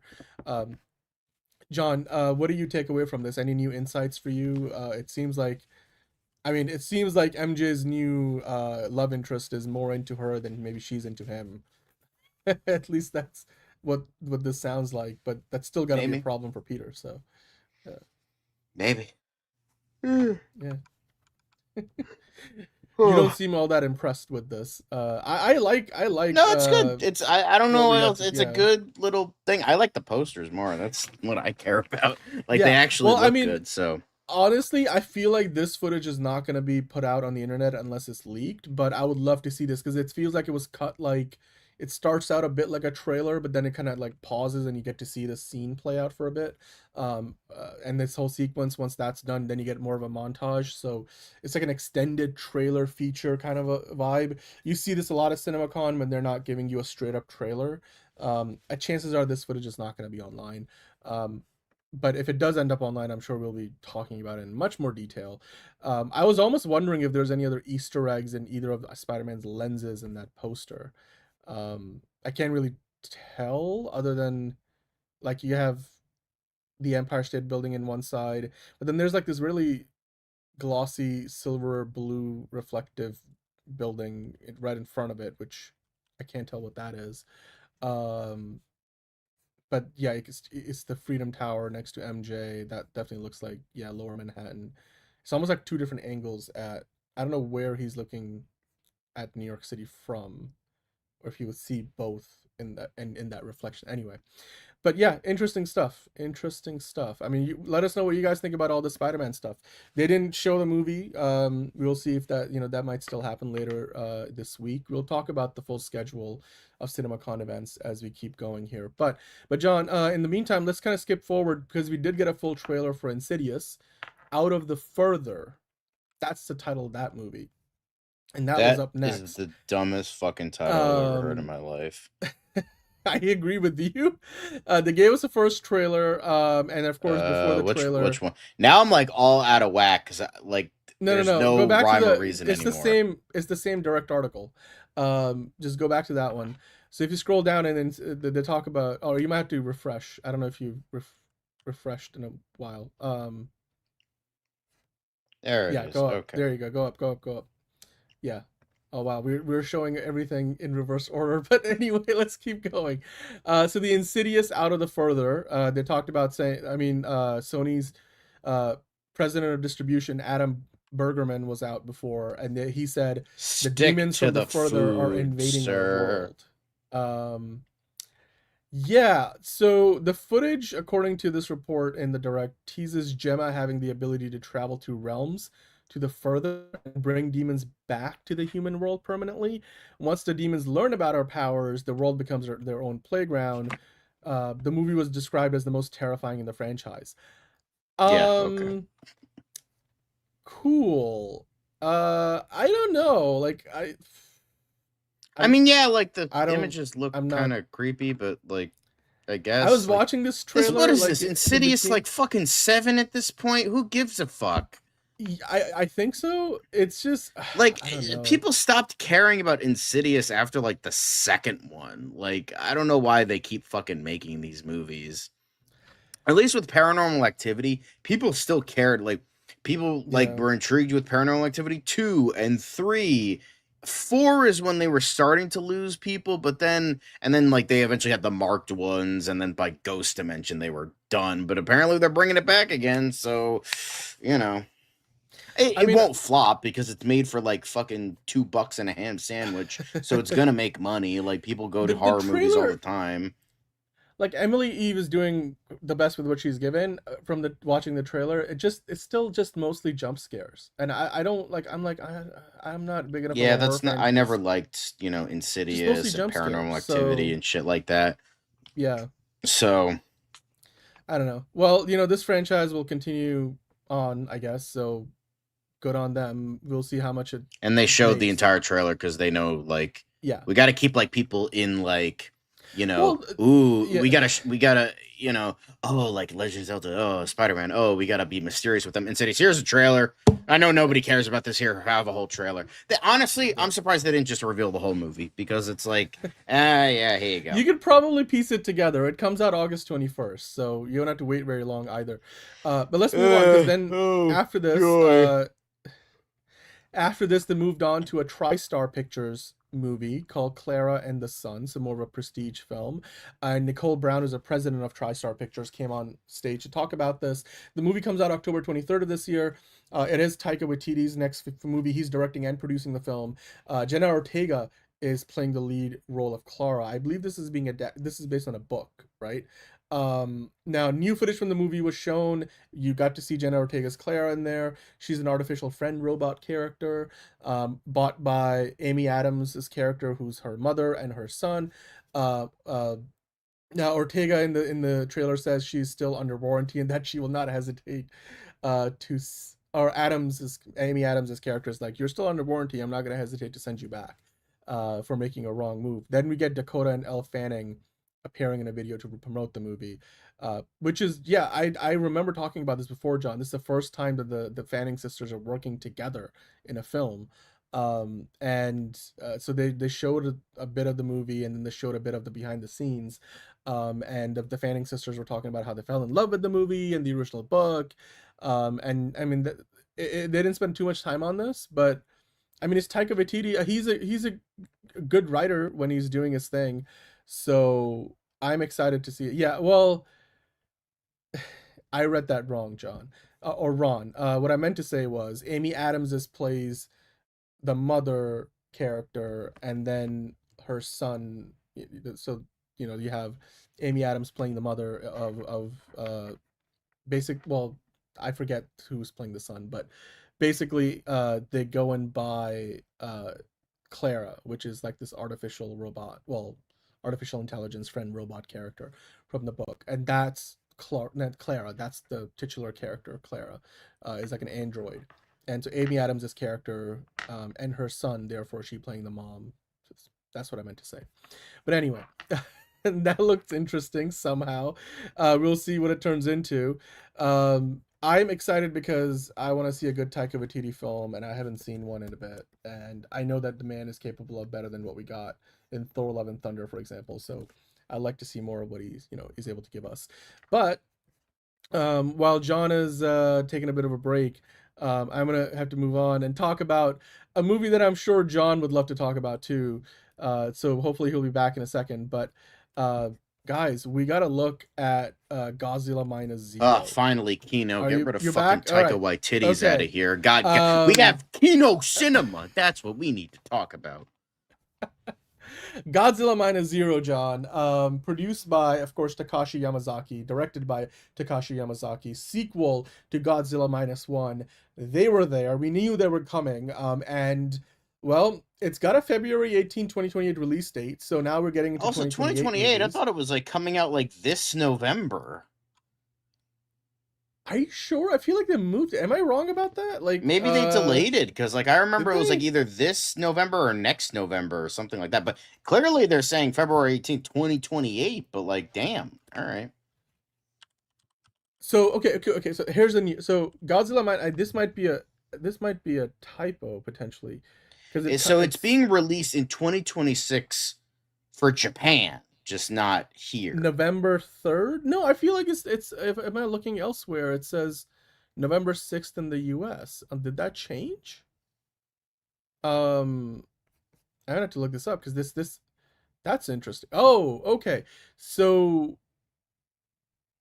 yeah, it looks like they did. Okay, so this is, I mean, obviously this is still like, this is breaking news. Oh, you know what? No. Okay, we're confusing ourselves. So Godzilla Minus One is still coming out later this year, but Takashi Yamazaki is also working on another movie called Grand Gear, and that's his first English language film that Sony's working on, and that will hit theaters February 18th, 2028. J.J. Abrams' Bad Robot has been working on this movie with him. And this, of course, was, you know, a movie that was subject of a big bidding war back in 2024. So a bit of confusion here. The way the director's reporting this is not quite accurate. So Godzilla Minus Zero is still coming out November 6th, 2026 in the US, November 3rd, 2026 in Japan. But the new movie that he's got, Grand Gear, which is, you know, coming from Sony with Bad Robot, that Sony won in a big, you know, bidding war, that is coming out February 18, 2028. They gave us a bit of some footage of robots, and this basically is being compared to Pacific Rim, Grand Gear. The name sounds like it, you know, it makes sense. Let me actually see if I can share my screen on this, John, because I think I have the Hollywood Reporter talking about this. So they showed some footage on this, and of course, you know, Godzilla Minus Zero is still coming out, you know, this November, just to confirm for you guys once again. But Yamazaki on stage was talking about talking about Grand Gear and Godzilla, saying, "So far from Hollywood, even the possibility of standing on the stage seemed out of reach. The moment we were nominated, you know, speaking of did the Oscars win, like he said, we felt like Rocky Balboa, welcome to into the ring as equals by our biggest rivals, which was already a miracle, but here we stand." So yeah, I mean, Columbia Pictures and Bad Robot are producing Grand Gear with Takashi Yamazaki directing it. So that's interesting. I mean, John, your thoughts on this? It's being compared to Pacific Rim. It's coming from the guy behind the two Godzilla movies. That sounds exciting to me. If we're not getting another Pacific Rim, I'll settle for this. It's a wild, but you know. Well, it's Bad Robot, unfortunately. Well, but I mean, they're producing it. They're not. It's not like J.J. Abrams is directing the movie. I mean, it's still still the same guy who's giving you, you know, two Godzilla films. Come on. Like for instance, like the end of Oak Street is like a really unique idea, and then I see J.J. Abrams is producing it, and then I'm like, nah, I'm good. Well, let's move on then, because John, now we got to talk about The Legend of Zelda. So I was really hoping we were gonna get plenty of Legend of Zelda stuff. So they announced at CinemaCon that production now has officially wrapped on The Legend of Zelda. So we know now that they're done filming. This thing is getting one step closer to being real, and I'm excited about that. It looks like video game adaptations are a heavy focus for the studio, so they're trying to stick to the games closely as far as the story goes. So I mean, kind of like similar to what they've been doing with the Super Mario movies. It's for the fans of the games, right? And I think that's the right approach here. The movie is set to come out May 7th of 2027. So the big announcement with The Legend of Zelda was that production has just wrapped. The story is going to be following some of the game stories pretty closely. They didn't give us too many details, but I guess at least the focus being very heavily on the stories from the games is a good thing. Your thoughts on this, John? I mean, May 7th, 2027 is... It's a little over a year away, but sometimes, you know, I like how they're keeping it mysterious. I like it because it makes me more curious about it. So that's something. Yeah. No, I'm excited. I mean, this is a movie that Fiona and I will be there opening weekend. She's a big fan, and it actually has a lot of meaning for us in other ways too, obviously. If you know, you know. But yeah, I can't wait for this. We were talking about it the other day. They've been filming this in some of the same locations that, you know, Peter Jackson had filmed a lot of the Lord of the Rings movies in New Zealand, which makes sense. But yeah, I'm excited about this. 2028, May 7th. Oh, sorry, May 7th, 2027. So a little over a year away. But in the meantime, let's talk about Bloodborne. I don't know if you've heard of this one, John. Are you? No, I know Bloodborne. I haven't played the game, but I know of it. So they just announced that they're making an R-rated animated Bloodborne movie. It was officially announced going into production with Jacksepticeye working as a producer. Jacksepticeye. Jacksepticeye, sorry. Jacksepticeye working as a You, producer. you're gonna get the angry followers of the Irishman coming in here if you don't pronounce it right. So sorry, you know, Jacksepticeye. I apologize. that's like saying Markiplier what did you say about our golden god? It's like, I don't want you to like get the ire of fans, so you know, just got to be careful. I got you. I hear it. But this sounds really cool. Like this, yes. Jacksepticeye, Bloodborne, boom, I'm there. And animated, I feel like that's the only way to really do Bloodborne. I've watched a bunch of like playthroughs of it, and it's not my type of game because it's very difficult. So it's kind of like Dark Souls-esque. So I think it was by the same studio, if I remember correctly. Please tell me if I'm wrong in the comments. But yeah, Bloodborne is. Yeah, I feel like it'll have like kind of a Castlevania vibe of what those shows were. Yeah, I'd watch the hell out of this. I hope it's released in theaters and not just subjugated to a fucking streaming service.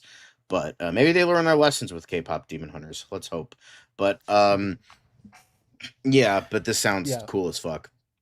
Well, I mean, the Sony Pictures the president of Sony Pictures Entertainment Motion Group or Motion Picture Entertainment Group. So, Stanford Panich, he was on stage talking about the movie. He described it as he described the game as one of the greatest games ever made, and that the movie will be very true to the spirit of the original game, which, if you're not familiar, like John was talking about, centers on a traveler journeying into a gothic city inhabited by deranged mobs and nightmarish creatures.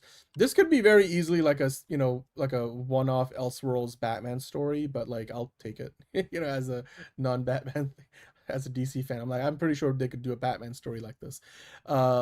But yeah, so that's another announcement. Then, John, they talked about The Social Reckoning, which I know we've talked about this many times before. This is Aaron Sorkin's highly anticipated sequel. It's a sequel, but it's also not a sequel. It's kind of meta in the way it's gonna be. Aaron Sorkin, I don't know actually if he was. Yeah, he was there. He was on stage. But Stanford Panich introduced the movie, describing it as a companion piece to the original film and a thriller. He noted saying that the consequences of technology are transforming our world. Now, of course, this is based on a book that was written about Mark Zuckerberg, so it is very much meta in that sense, which also is meta because like the company is called Meta. But anyway, it's all kinds of meta. But it's meant to be a companion piece to the original movie, and it's going to be a bit of a thriller. That's the genre Aaron Sorkin is aiming for. So he came on stage, then he talked about it, saying that, look, there isn't a life that Facebook's algorithm hasn't touched, saying that the film is based on a true story, which, like I said, is based on the book, which is based on a true story. And he called it a David and Goliath story about a woman who becomes a whistleblower and risks everything to take on the social media giant. I've seen documentaries that cover this, but to see this in like a, Hollywood movie form is going to be interesting to see the least. And then they showed some footage from the movie where, Mikey Madison, one of, I think her first big role since Honora, she's going to be in this movie playing Frances Haugen, who in the movie calls herself a fan of Facebook and then says she's here to help it, not hurt it. Then, of course, they also have Jeremy Allen White. I remember when they cast him in this movie. He plays Josh Horowitz, who's a Wall Street Journal reporter, again, a real, person. They meet on a park bench to discuss their situation. Then, of course, Mark Strong. Remember when they cast him as Mark Jeremy Zuckerberg? Strong is Mark Zuckerberg. Oh, Jeremy Strong. You got the names confused. It's okay. Sorry. I think I made that first mistake when we were talking about this. But the only reason I remember Jeremy Strong is because I'm like, oh, this guy is running the gamut of playing every piece of shit rich guy, because he was one on Succession, he was in the Donald Trump movie, and he's in this. He's running the gamut of playing every rich asshole. Yes. Yep. Maybe he'll actually win the Oscar for this one instead of who won over him? It wasn't Kieran Culkin, right? I think it was. No, you're right. I think it was the neurotic Jewish guy movie, whatever the fuck that was called. You mean the one with Jesse Eisenberg? Fucking the original Mark Zuckerberg was in it. Jesse Eisenberg. Jesse Eisenberg directed it, and what was that movie? God, somebody tell us in the chat. I remember. It was. Then there were two cousins who go on like this trip Yeah, to they Scotland. go to, the place that we shouldn't talk about anymore because of reasons. But yeah, yeah, I forgot. Oh, my never God, mind. Okay, I'm blanking on that fucking movie. Hold on, I gotta look it up. Hang on, it's I gonna remember bother Jeremy me. Strong had the same expression on his face. A the real whole night. pain, a real pain, A real pain. That's yes. what it was. I just remember as the neurotic Yeah. Jews going through the place, and that's the whole movie. Okay. I remember it was a good movie. I mean, I've heard it's great, but like Yeah. I just had no interest. It's just like two guys complaining about stuff the whole time. It's like, okay. Okay. Fair enough. But you know what? Jeremy Strong, of course, at that point, when they're like these characters are sitting on the bed. I mean, then in the trailer as we move forward, Jeremy Strong playing Mark Zuckerberg. We see him, who's of course now taking over the role from, like you said, Jesse Eisenberg, who played the role in the original movie. Because again, this is meant to be more of a companion piece to the original. It's not really a proper sequel in the traditional sense.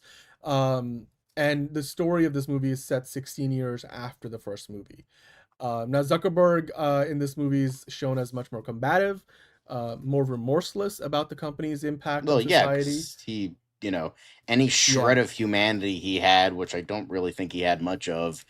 Yeah, it's gone. We are live streaming on Facebook too, so who knows? If that stream is still going Zucky, get fucked, loser! You and your robot dead eyes. Well, in the movie, Zuckerberg says he's a free speech absolutist, which sounds not correct. But the story, of course, is based on the real-life Wall Street Journal expose, which was called the Facebook Files. And again, that's kind of what this movie, that's what this movie is based off of. It is coming out October 9th. John, your thoughts on this? Because, I mean, this is Aaron Sorkin, right? This is one of the best writers there is in Hollywood. And, I mean, from The West Wing to everything else that he has done, I love his writing in The Newsroom. He's known for writing great, great characters, and just the dialogue is really snappy. I can't wait to see this movie. I mean, also Mikey Madison, I feel like has done a good job of like being very picky with her next project after winning the Oscar, so as to avoid the Oscars curse. I guess this being her first big thing since then, maybe we'll wait till this movie is out, and whether it does well or not, we'll see if the Oscars curse is still alive or not. But I mean, they did kind of kill the metaverse recently, so at least Mark Zuckerberg lost a shit ton of money on that. So I mean, Facebook is. Well, I mean, you also anywhere. had the dumbass celebrities that were buying like $1 million mega mansions on the fucking metaverse because they thought it was gonna be a good investment. Loser, rich people be losering. Yep. Well, you know what, John? Then we gotta move on and talk about, I think, probably outside of Brand New Day, the biggest announcement or set of announcements for a movie that they did at CinemaCon for Sony, which was Spider-Man Beyond the Spider-Verse. And I feel like they saved the best for last, right? Let me actually refresh this page. I got you. There we go. I got you, bro. You got Here it? we Okay. are. So Spider-Man Beyond the Spider-Verse. I know we've been waiting for this seemingly forever. Yes. But here we're since finally 2023, it's finally coming out next year. Yeah. Even though people don't believe that, it's like, is GTA 6 coming out? Is Beyond the Spider-Verse coming out? So, and the thing is now, it's like it's funny, like we're getting Beyond the Spider-Verse before the Batman, even though the Batman came out first. So, oof. You're not wrong. I can't really argue with that. But John, Lord and Miller were there to talk about this. I mean, of course, they're the writers of the movie. They're producing and writing the movies. Bob Persichetti and Justin K. Thompson are the co-directors. But Lord and Miller, they were just look at this fucking I don't know if this is like concept art or like actual anime. Like no, they showed footage from. And I like how it's like so fucked up. It's like the reverse, and he almost looks like Venom here. And then like Miles looks like he's wearing blue, even though it's technically like 2099 is blue. Even though he wasn't originally blue, he was supposed to be black and red. But with how like shadows are on comics, he looked blue. It looks like so people said it was blue, but. Anyway, that's not the point. But also looks like he has like the skull, and this looks really fucking cool. Anyway, sorry. No, I mean they called it the most emotional Spider-Man movie ever made, and they also said it's gonna go places that literally they could not have gone before. Meaning, the animation team and the art, the you know the artwork in here is gonna be just crazy, like every movie in this franchise has been. It's gonna have been what, like 3 years, because 2023 was when Well, Across the 3 Spider-Verse years came out. from now, but 4 years. 4 years, okay. Yeah. 2027, When it right, actually 4 comes years. out. Yeah. Right, that makes sense. So the sequel was teased as a race against time for Miles Morales to travel across space and time to save his family, while the Earth 42 versions of Aaron Davis and Miles G. Morales try to stop him. So, yeah, I mean, we are getting Haley Steinfeld and Brian Tyree Henry returning. Brian Tyree Henry, who just, I think, got another new big Apple TV project coming up. I was reading today. He called the movie even more epic than the last one, telling fans to get their hankies ready. Okay, who's dying in the film, I guess is the question, John, because if you're telling us to get our hankies ready, I don't think it's just because this is the last movie in the trilogy and we're saying goodbye to the Spider-Verse, but wow, I don't know who they're going to kill off, but that'll be interesting. I hope they kill off It looks like Spider-Punk, because fuck that guy, he's annoying. Don't doubt it. But it looks like a few of the, all the usual suspect characters are coming back. And yeah, it looks like they'll all be, in service of helping tell Miles' story. So there we go. The footage, I'm going to describe what they have in the direct here, talking about the footage that they showed some footage at CinemaCon. And Lord and Miller were there, like I mentioned, Brian Tyree Henry, and they show the footage from early in the movie, so obviously they're not giving away any spoilers from like the second and third act. It shows Miles trapped in Earth 42, trying to fight his way out against his doppelganger and his alternate reality uncle. Miles is tied to a punching bag while the other two interrogate him, eventually using his electric powers to free himself. In the fight against the other Miles and Aaron Davis, the heroic Miles reassembles with Spider-Gwen, Spider-Ham, Spider-Noir, Peter B. Parker, Spider-Punk, and two other characters driving a getaway van. Okay, cool.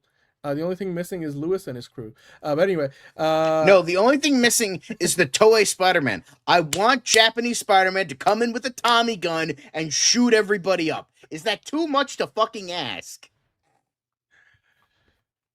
Yeah, that's all I want. We got this. We're professionals. Like, it's like, anyway. But June 18, 2027, it looks like they're sticking to that release date, John.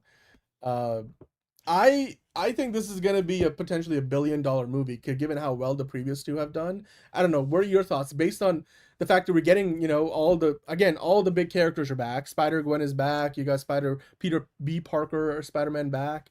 You even got Spider-Noir. I mean, I can imagine the Spider-Noir character is going to mean a lot more by the time this movie comes out, because by that time we would have seen the Spider-Noir show on Amazon Prime, and so who knows what the possibilities are. They've already talked about potentially developing, future spin-offs for like a Spider-Gwen movie. Spider-Ham, of course, is a fan favorite. So, I mean, I do hope that Lord and Miller get to make a Batman Beyond eventually. I don't know if that's something that they're interested in, or whether James Gunn and co. have reached out, or Lord and Miller have reached out.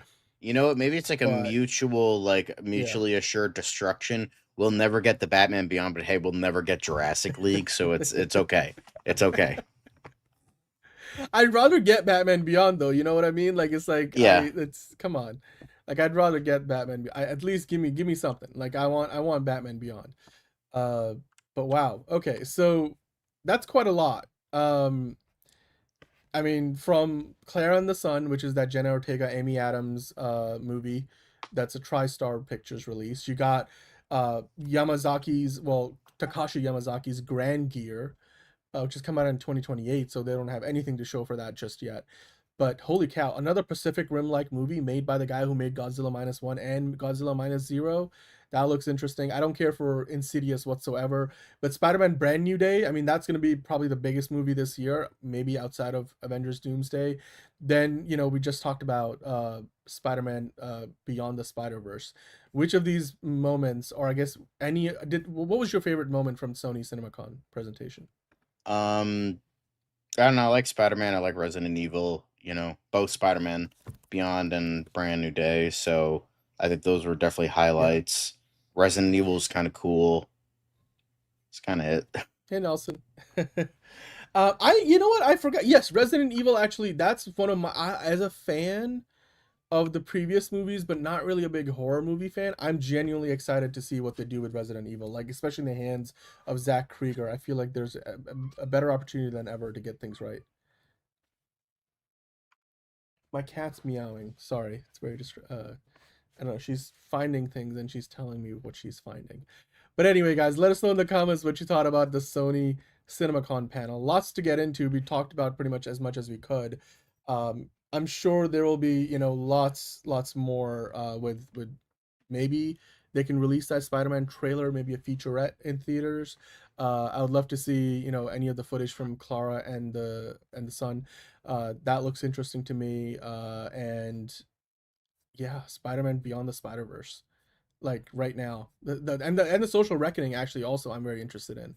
And I would love to see a first look at Legend of Zelda. I mean, it just feels like it's a little bit early, but they did just wrap production on Legend of Zelda, so we know now that movie's in the can, and they'll be going into post-production soon, so it's on track for its release date next year in May.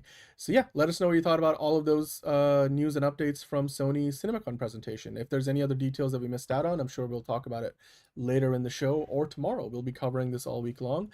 But in the meantime, John, let's kind of go back to talking about what we were doing before, which is more about like state of the movies, and then we'll have we'll go through the CinemaCon schedule to kind of wrap up the show. We still have the quickest to get into as well, so you guys definitely stick around. We got lots more to talk about.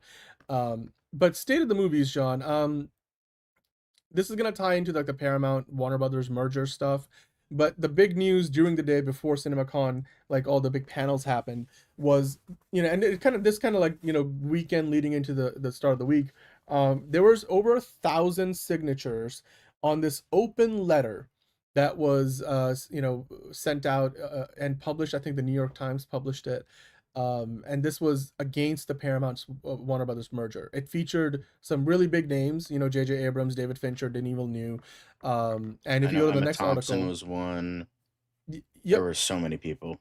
Yeah, if you go to the next article, that's the one actually that I want to kind of focus on in a variety, because I think like they did a nice job. Yeah, Ben Stiller, Joaquin Phoenix, Kristen Stewart. Yeah, I mean 1,000 plus Hollywood names opposing, you know, basically blocking them, trying to block the merger. This open letter against the Paramount Skydance buying Warner Brothers, which is expected to close by the end of this year. Now, they published this letter in the New York Times. It is available on the website blockthemerger.com. One summary of, I'm going to go through a few, you know, pieces of information across this article, so hang with me here, John, and I'll see if I can have you follow me as I go through this.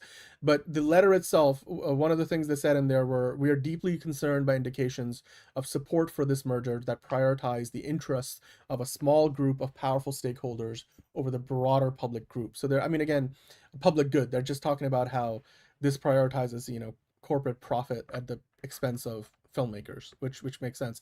They're saying competition is essential for a healthy economy and a healthy democracy. So is thoughtful regulation and enforcement. So they're pointing out that, again, this merger is going to create a less competitive environment. Now, if you scroll down, John, Paramount actually issued a lengthy statement directly in response to this letter on Monday. So Paramount not sitting on the sidelines. Warner Brothers Discovery didn't say anything, but Paramount released this whole statement because obviously they're the ones buying. So I guess they're the ones with the imperative here. They said, we hear and understand the concerns that some in our creative community have raised and respect the commitment to protecting and expanding creativity. Then they talk about, you know, I'm going to TLDR a little bit of this, like about how all the reasons, they gave some very vague reasons how two studios becoming one is actually going to create more competition, and you know, they kept calling it multiple scaled players investing in creative talent, and I'll talk about that a little bit more as we go on. But if you scroll down a little bit, they say, we have been clear in our commitments to do just that, increasing output to a minimum of 30 high quality feature films annually with full theatrical releases, continuing to license content and preserving iconic brands with independent creative leadership, ensuring creators have more avenues for their work, not fewer. So, John, my question to you would be, what do they mean by independent creative leadership? Does that mean that Casey Bloys gets to stick around at HBO, James Gunn, Peter Safran get to stick around at DC Studios? Is that what they're hinting at here? Oh, John has disappeared on us. Oh, John says he'll be right back. But you guys let me know in the chat. What do you guys think about that? Yeah, it just sounds like they're coping from the movie studio. Well, yeah, fair enough. But let me just kind of keep going here, because I wanted to kind of read a little bit more of what they talked about in this. I mean, John, by the way, the question I was asking earlier, I didn't realize you had left the room. They say in this letter that, you know, they're gonna be preserving iconic brands with independent creative leadership, ensuring creatives have more avenue for their work, not fewer. Do you think that's referencing HBO with Casey Bloys, James Gunn, Peter Safran with DC Studios, or does that mean they're trying to keep those people around to sort of like encourage independent creators? Yeah, but it's just like, who brands? fucking knows? I'll believe it when I see it. Fair enough. Well, they kept on saying, like, look, we're gonna try to basically, look, this, by the way, is something that I find hard to believe. They said Paramount remains deeply committed to talent, and this merger strengthens both consumer choice and competition, creating greater opportunities for creators, audiences, and the community they live and work in. It's hard to believe when you go from, like, you know, 5 major studios to 4, that creates greater consumer choice and competition. That feels very contradictory to me, so I'm not really buying that. Yeah. You know, but like, because you look at the number of people, like over 1,000 people signed on this. Now, they had a section in this letter where they named featured signatories, and obviously we just mentioned a few of the names already. They had 1,034 people sign on to this, but they definitely mentioned some of the big names were like Adam McKay, Alan Cumming, Alyssa Milano, Bryan Cranston, you had Cynthia Nixon, Damon Lindelof. We'll talk about Damon Lindelof a little bit more in a minute. David Fincher. I mean, obviously we mentioned Denis Villeneuve, Elliot Page, Glenn Close, Jane Fonda, J.J. Abrams, Jason Bateman, John Leguizamo, Lin-Manuel Miranda, Margaret Cho, Mark Ruffalo. Mark Ruffalo actually very publicly has been, you know, talking about, and he's very publicly against this whole merger.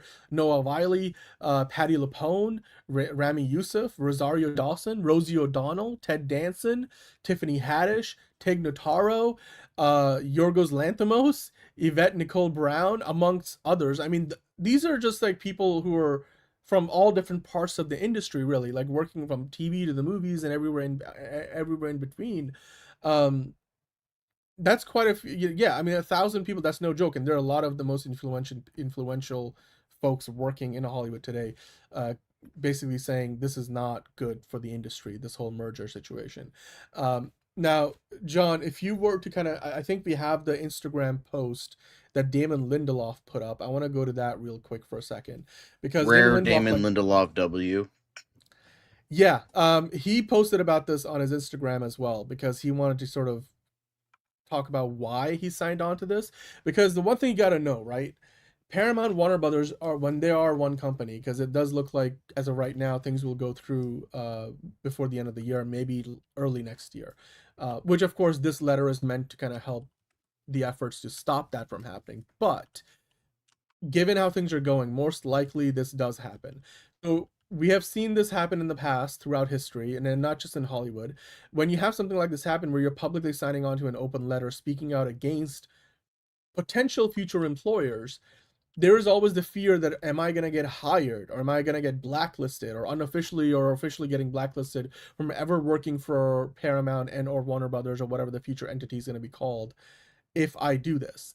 And David Lindelof was kind of in a similar position, because again, I mean, when you're somebody like even a J.J. Abrams, one day you might have, one of the hottest production companies in all of Hollywood, and the next day you're selling off the property and moving across to, from LA to New York in a much smaller capacity, and you're the best of times are behind you. But even at Denis Villeneuve, who's at the top of his game, they might be okay, but then somebody like a Damon Lindelof, who's great and obviously has a pretty, deep resume, even he is not immune to potential not well retaliation essentially in the industry of not getting hired to do work for a new Paramount, Warner Brothers, whatever they call the company. And so he wanted to kind of talk about like why, knowing that could be a possibility down the road, he still chose to put his name to this letter, saying it's thousands of grips and gaffers. He said that's what this is about, not necessarily even for me. The drivers and decorators, builders and boom operators, camera teams and caterers, and they're all about to, in Damon Lindelof's words, get fucked. Hollywood mergers mean fewer movies and fewer TV shows, and that means fewer jobs. When two storied backlots are owned by the same company, the outcome is intuitive. One becomes a ghost town. I'm scared, but I'm not a ghost. David Lindelof continued, saying, and a fight is already lost if it's never fought. So I signed proudly. I understand why many of my peers have not. I understand why many of my peers have not. Trust me, I'm more of a puker than a stormer, but these boats are heading for the beach whether we like it or not. John, your thoughts on this? You called it a rare dub for Damon Lindelof. Yeah, it's all true in my opinion, at least, like what he's saying, because if the total number of movies being produced goes down, this is the best thing Damon Lindelof has ever written. Like, where the fuck was this when you were writing Prometheus and Tomorrowland, you fucking fuck? Yeah, like, exactly, Patrick. Jesus. Yep. Damn. Yeah, I mean, Patrick's asking the question, with all of this debt that Paramount is going to take on, like almost 80 billion's worth of debt, how can anyone expect quality films and shows out of this merger? Well, that's the thing, because the goal that Paramount keeps talking about is that they will continue to make as many, like 30 movies or more every year. The problem with that becomes, will they have the financial flexibility to invest in 30 quality movies every year? And I'll talk about that in a little bit more detail down later on, but I did want to kind of mention like, you remember how in the Paramount statement just a moment ago I read out that they said, look, this bigger company is going to create greater consumer choice and competition, and is going to be good for creatives as well, which seems very counterproductive. Boom. And then if you scroll down in the full version of the letter, the open letter, I wanted to read off this one paragraph. It says, this transaction would further consolidate an already concentrated media landscape. This is the open letter, not the Paramount statement, which says, reducing competition at a moment where our industries and the audiences we serve can least afford it.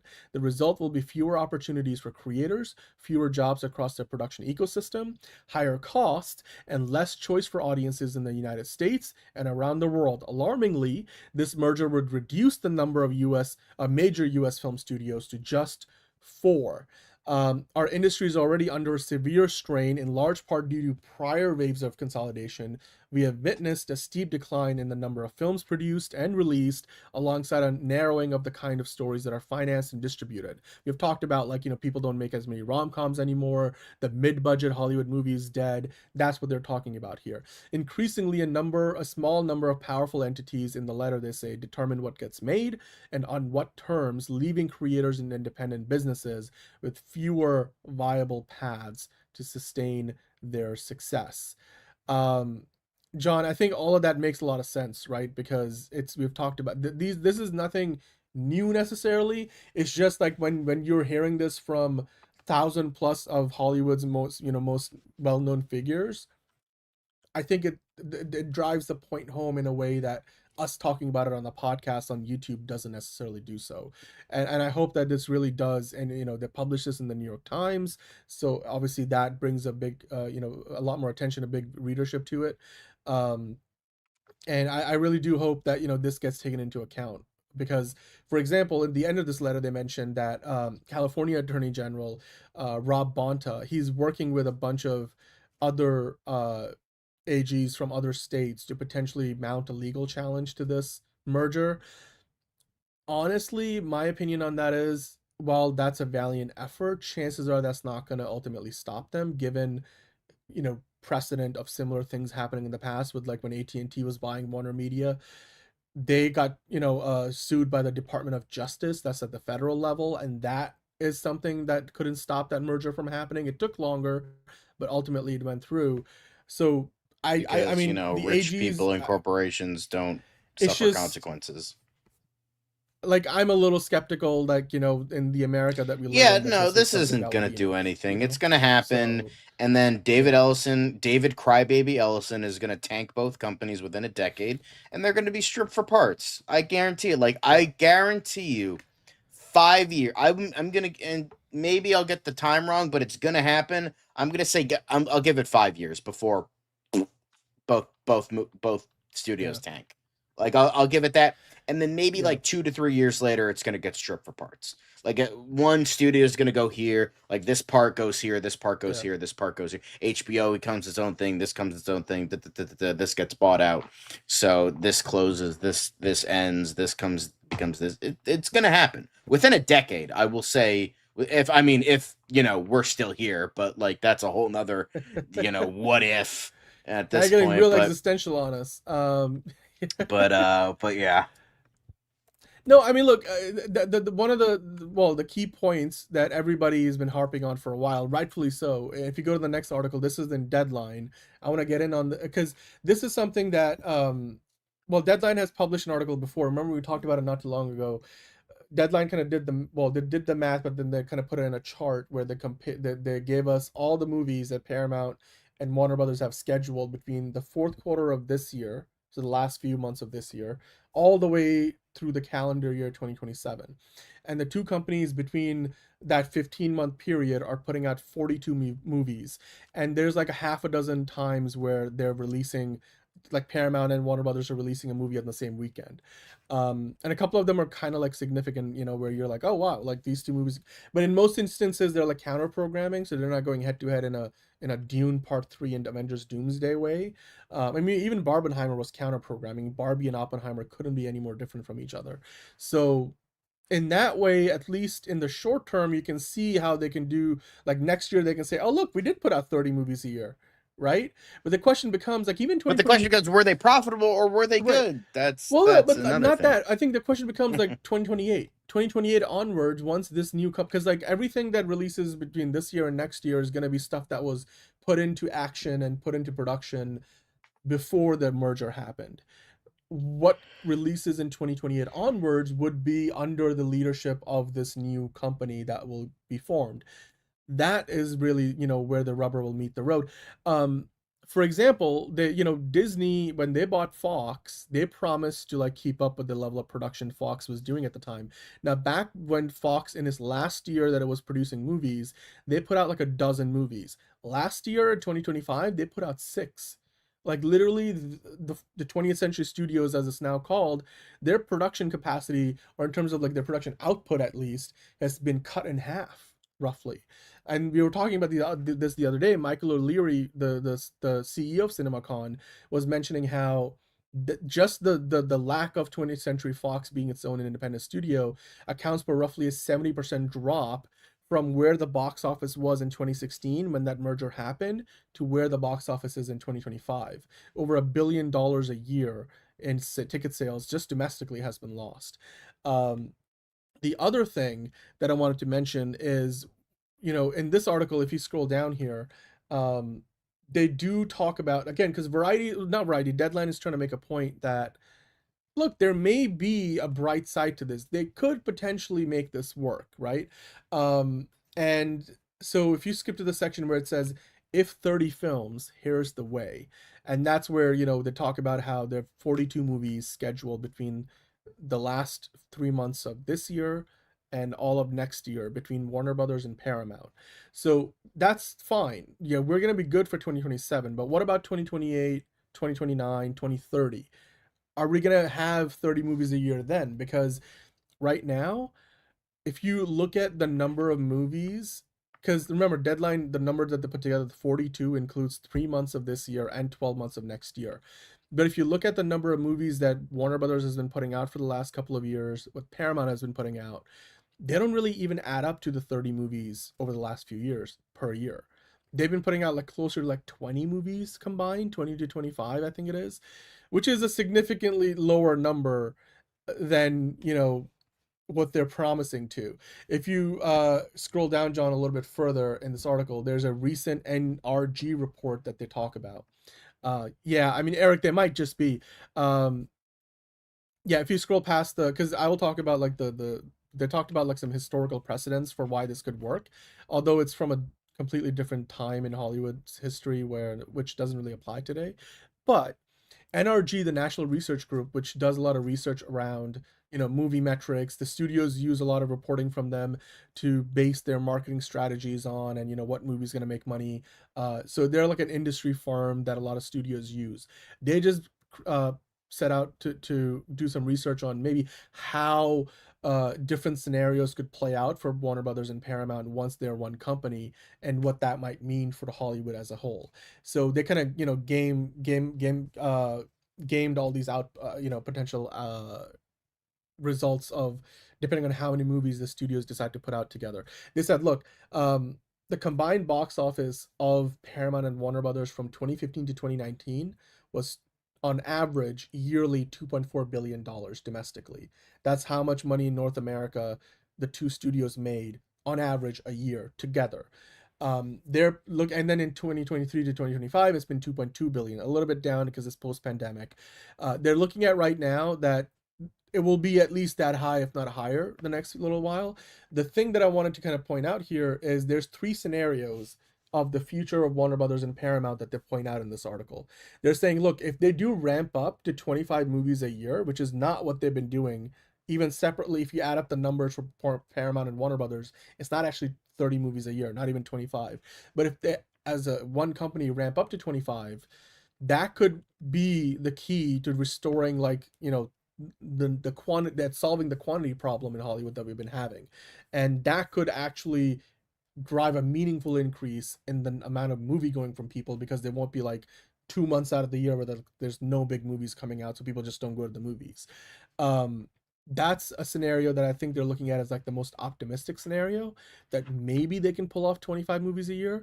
Then they go down the ladder and they say if they do 20 movies a year, that's a scenario where they can maintain kind of the status quo of Warner Brothers and Paramount separately.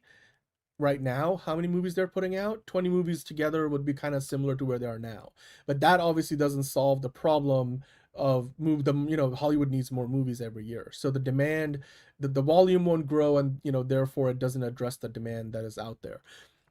The other thing is, in the worst case scenario, if they put out like 15 movies a year, which is pretty much what the Disney example is, because Disney and Fox separately were putting out a dozen or so movies a year 10 years ago. By 2025, they've been putting out roughly 15 or so movies a year altogether. Of that, like, for example, last year only 6 movies came out of 20th Century Studios, what used to be Fox. The rest came out of other Disney brands like Marvel Studios and, you know, Pixar and stuff like that. So if you were to go in the Disney direction and what happened with that and Fox, you could be putting out 15 movies a year. And in that case, that's like the worst case scenario, where even if they all do really well, the lack of volume, because you're going from 2 separate studios to essentially like they're going to be functioning as one big company, that's going to bring the box office down quite a bit, because that means they're making fewer movies than they're making as 2 separate studios. And that's the real problematic issue. So yeah, I mean, that's not good. That's not good at all. I mean, in this article, they also point out how back in the day, Disney, Touchstone, Miramax used to kind of operate like they were all different, you know, labels and studios that kind of operated under one umbrella. And, you know, I remember like Touchstone used to be like the adult movies that Disney made, so they were like released through Touchstone. It was its own studio. Miramax was the Weinstein studio. Eventually, you know, Disney bought it out, and, you know, so the Weinsteins are not involved with it. In fact, Disney kind of sold Miramax since. But then like Warner Brothers and New Line, John, if you remember back in the day, used to be like under, well, they still are under one umbrella. Although a few years ago, they basically at New Line, they fired most of the company's employees, and they went from like having 500 employees to 50. So New Line is basically part of Warner Brothers now. New Line doesn't really exist as its own studio under the Warner Brothers Pictures group, it's still technically a label, but it's part of Warner Brothers mostly. Because remember, New Line Cinema released the Blade movies. New Line Cinemas was where the Lord of the Rings franchise lived. So New Line used to be like a proper studio, and they would go out and they would like buy big movies. Like, for example, they made The Golden Compass, which was $180 million movie. Now it bombed. It came out in 2008, and that was when they made the decision that, you know what, we're just going to absorb New Line into Warner Brothers. And now New Line mostly does horror movies and stuff. And I bet you like the upcoming Lord of the Rings movies are likely going to, while they might feature the New Line logo and stuff, it's still like when you have 50 employees and you're mostly like all your marketing distribution teams are basically the Warner Brothers distribution team, you're not your own studio. So the key here is, back when Disney, Touchstone, and Miramax used to operate under one umbrella, and then when Warner Brothers and a New Line was actually its own studio under the big Warner Brothers Pictures group, all of these studios, even if they were under the one big company umbrella, had their individual marketing departments, individual distribution departments, individual like production departments. So they were truly operating as their own like studios within a larger company. That's not how things work anymore for Warner Brothers New Line. Miramax is completely out of the picture. Touchstone kind of got absorbed into Disney and doesn't really exist as much of a brand anymore. So yeah, I mean, Buena Vista was a big one too. Buena Vista did a lot of the international distribution, Eric. Exactly.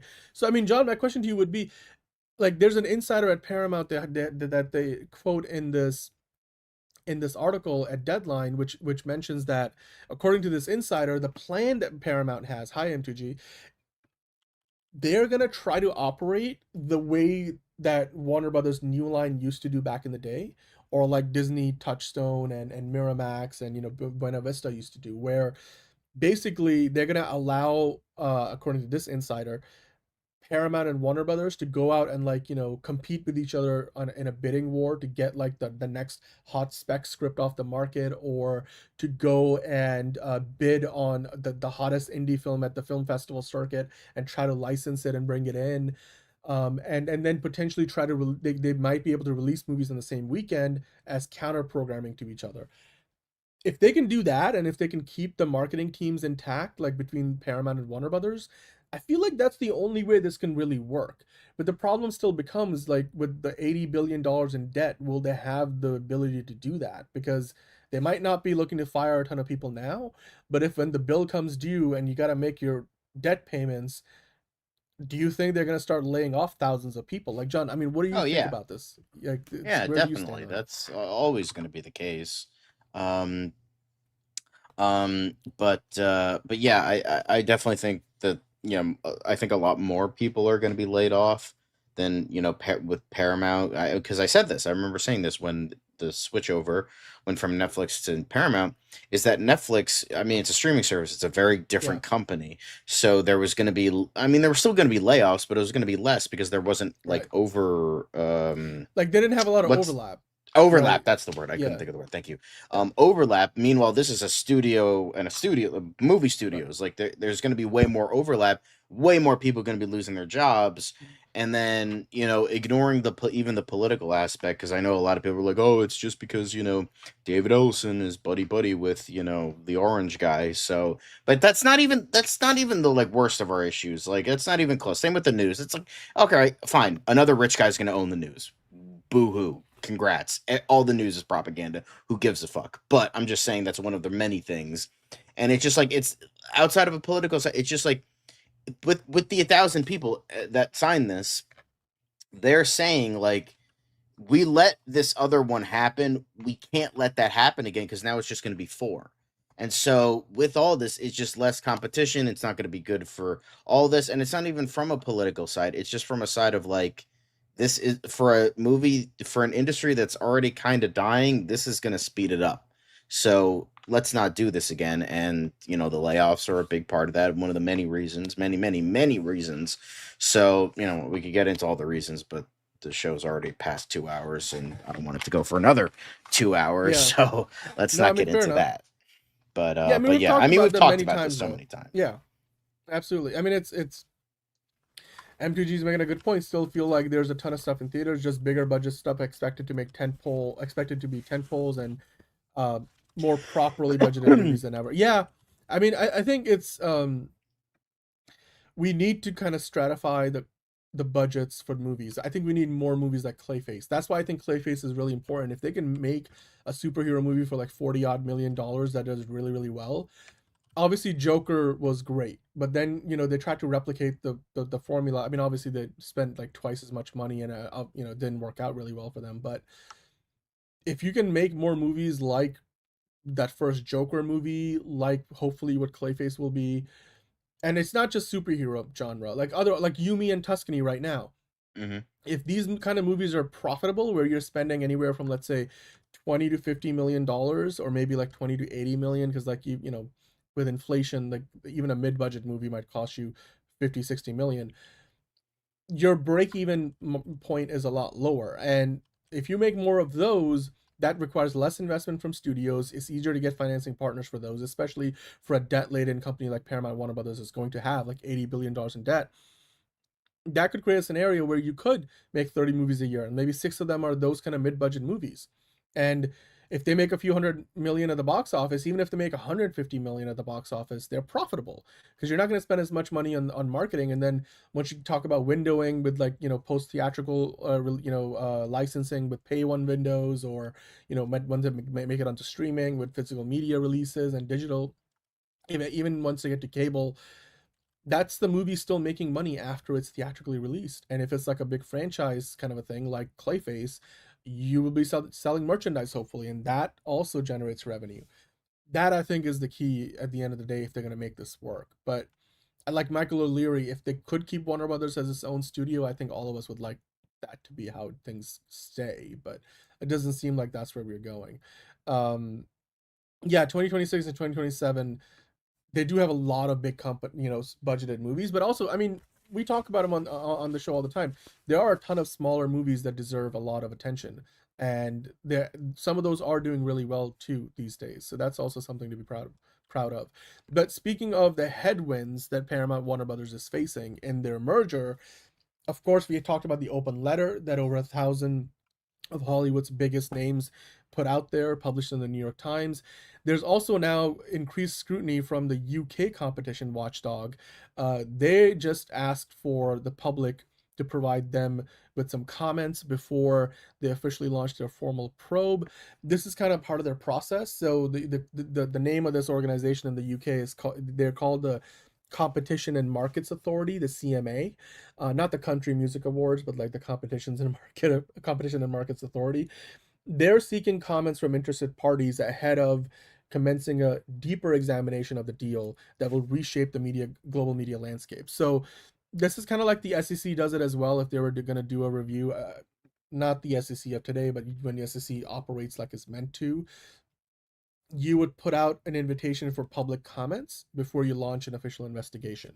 So it looks like the UK version of, you know, the SEC or the FCC, they're going to be doing an official probe of this deal before approving it, and they're now asking for public commentary from interested parties, as they call it. So again, we'll see if they pass the muster. I remember the David Ellison's camp, they all went to Europe, they went to the UK, they talked to all these politicians before they even got the deal done.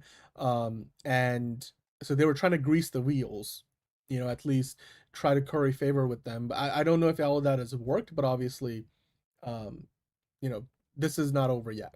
This deal isn't done yet, and we'll see if it ends up happening. You guys let us know if they're any closer to it or not. But MTG making a great point. $28 million is what the drama was made for. And even if it makes only 50 million at the box office, that's good enough to be profitable. I think you probably want to be more than 50 million, because you got to account for the marketing budget. But John, we talked about it earlier in the show. The drama is already pretty much made, what, like 38, 40 million, something like that. So yeah, it's getting there. Like if 50 million is a break-even point, then it's getting there.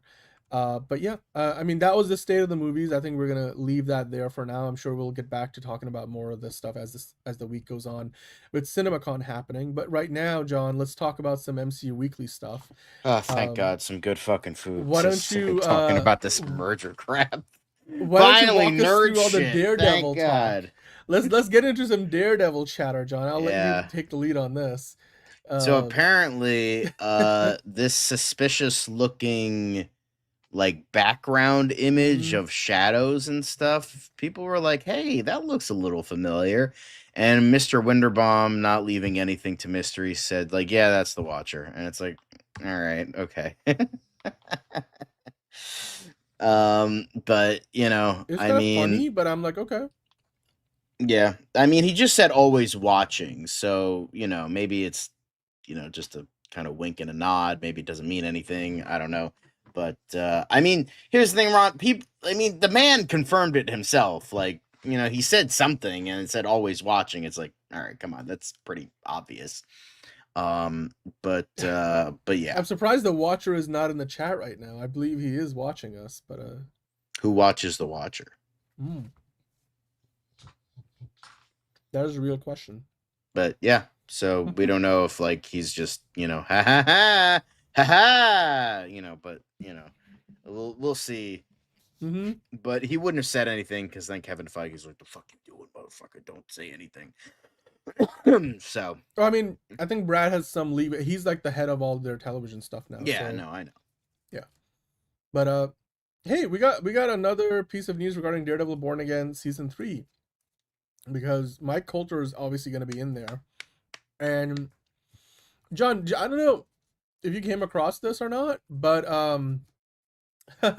Mike Coulter shared a bunch of photos from the set of season 2, now that we know he's in the show officially. Actually season 3, because they're filming right now. And he posted like this whole photo carousel. He ended up posting something that was a bit of a spoiler, then they took it down. Which kind of like gave away a big spoiler from, you know, season 3 of Daredevil. Do you know what I'm talking about? Because no, I don't. I'm sorry. I probably, because if you don't, then I'm not gonna spoil it, because it ends up being like it's potentially a big spoiler for season 3. So, but yeah, if you do, it looks like, let's just say we're very much heading towards, you know, a Mayor Luke Cage story. So yeah, they're oh, hey, pretty much a lot of famous people he's hanging out with. Goddamn. Yeah, he's busy. He's a busy man. I just wanted to kind of ask you that question, and if you don't know, then I won't. No, I didn't see anything. But yeah, anyway, watching you sleep, what a creep. Yeah, isn't that so? That's kind of like, so what about God? If you believe in God, isn't that the anyway? Yeah, God watches you masturbate. That's the whole thing, you know. Okay, so never thought about that. Never thought about it that way before, John.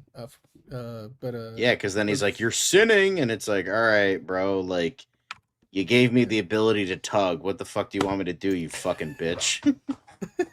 Yes, Marco in the chat. Yes, Iron Fist is back. He's back. That's the set photos from season 3 have kind of confirmed that. So Heroes for Hire is back, baby. He's back. But speaking of being back, like, oh, he's not coming back. Well, fucking Iron Fist is back, so eat a dick. When you're filming in New York City, it's hard to kind of hide all that stuff, right? Like, people will take photos. It's like people were like literally eating their lunch outside the set, watching them film Devil Wears Prada 2 in the middle of Manhattan. So, well, yeah, I mean, at least right now, Danny Rand is they might go in different directions, but right now that's where we are at. So anyway, John, speaking of being back, Tony Stark, well, not Tony Stark, RDJ is back in the MCU. And so there are rumors, and at this point, a lot of the insiders are pretty much sure that we're going to get footage, if not a whole trailer, for Avengers Doomsday this week at the Disney presentation at CinemaCon in Las Vegas. But until we get to Thursday, I guess we're getting some breadcrumbs from other parts of the world, because I believe this comes from a Japanese version of an Avengers Doomsday synopsis that got put up in some new promotional material. And now Variety mentioned this, that the movie now is in post-production. They are going to do some reshoots this summer, but we haven't really gotten to that point yet. They're still prepping the reshoots. They're also going to start production on Avengers Secret Wars this year, so that's probably all going to happen around the same time. But John, this is a translated version of the Japanese synopsis for the movie. I'm going to read that out real quickly. So again, the translation is a bit imperfect. I'm sure, like, word for word is not exactly what they were saying, but more or less, this, that's what it is. Robert Downey Jr., who led the Avengers series as Iron Man, make the shocking return as the evil scientist Dr. Doom. Familiar members like Steve Rogers and Thor are joined by a new generation of heroes, hinting at the largest assembly in history. I don't know if that tells you anything more than we already know about the movie, or if this is just like a generic synopsis that this promotional material in Japan is putting out there before we get an official one for the movie. What do you think is going on here? I think it's just a bad translation, and not to fucking take it at, like, not to fucking not to go crazy about it. It's just a translation. That's all it is. Right. I agree with you. But you know what? There is a report going around that they did a recent internal test screening for the movie, which I believe Figure Drawing has been waiting to hammer home with you this entire time. So if you go to the next article, let's talk about that internal test screening report, because it looks like, how Marvel, what they often do is they'll do a test screening for one of these big movies only with, like, Kevin Feige and his inner circle of most trusted people, and maybe their friends and family, maybe not even their friends, just family. Mm-hmm. So it looks like they just did that for Avengers Doomsday. The version of the movie that they did this that they screened was the movie that, well, it doesn't feature any of the footage from the reshoots because those haven't happened yet. Although the reporting is that the reshoots are mostly just going to add more cameos and more characters and surprise, like, fan, member berries and stuff. So it looks like for the most part the movie's, like, the actual core of the movie is going to stay the same. And that's the version of the movie that they did a little test screening, this private test screening on the Marvel lot. And it looks like we're getting some reporting about what people thought about it. So if you scroll down in this article, My Time to Shine, who doesn't always get it right, but they talked about these test screenings, saying Marvel Studios recently held these private test screenings, and this is the pre-reshoots version of the movie, Avengers Doomsday, for Kevin Feige and some of his staff members.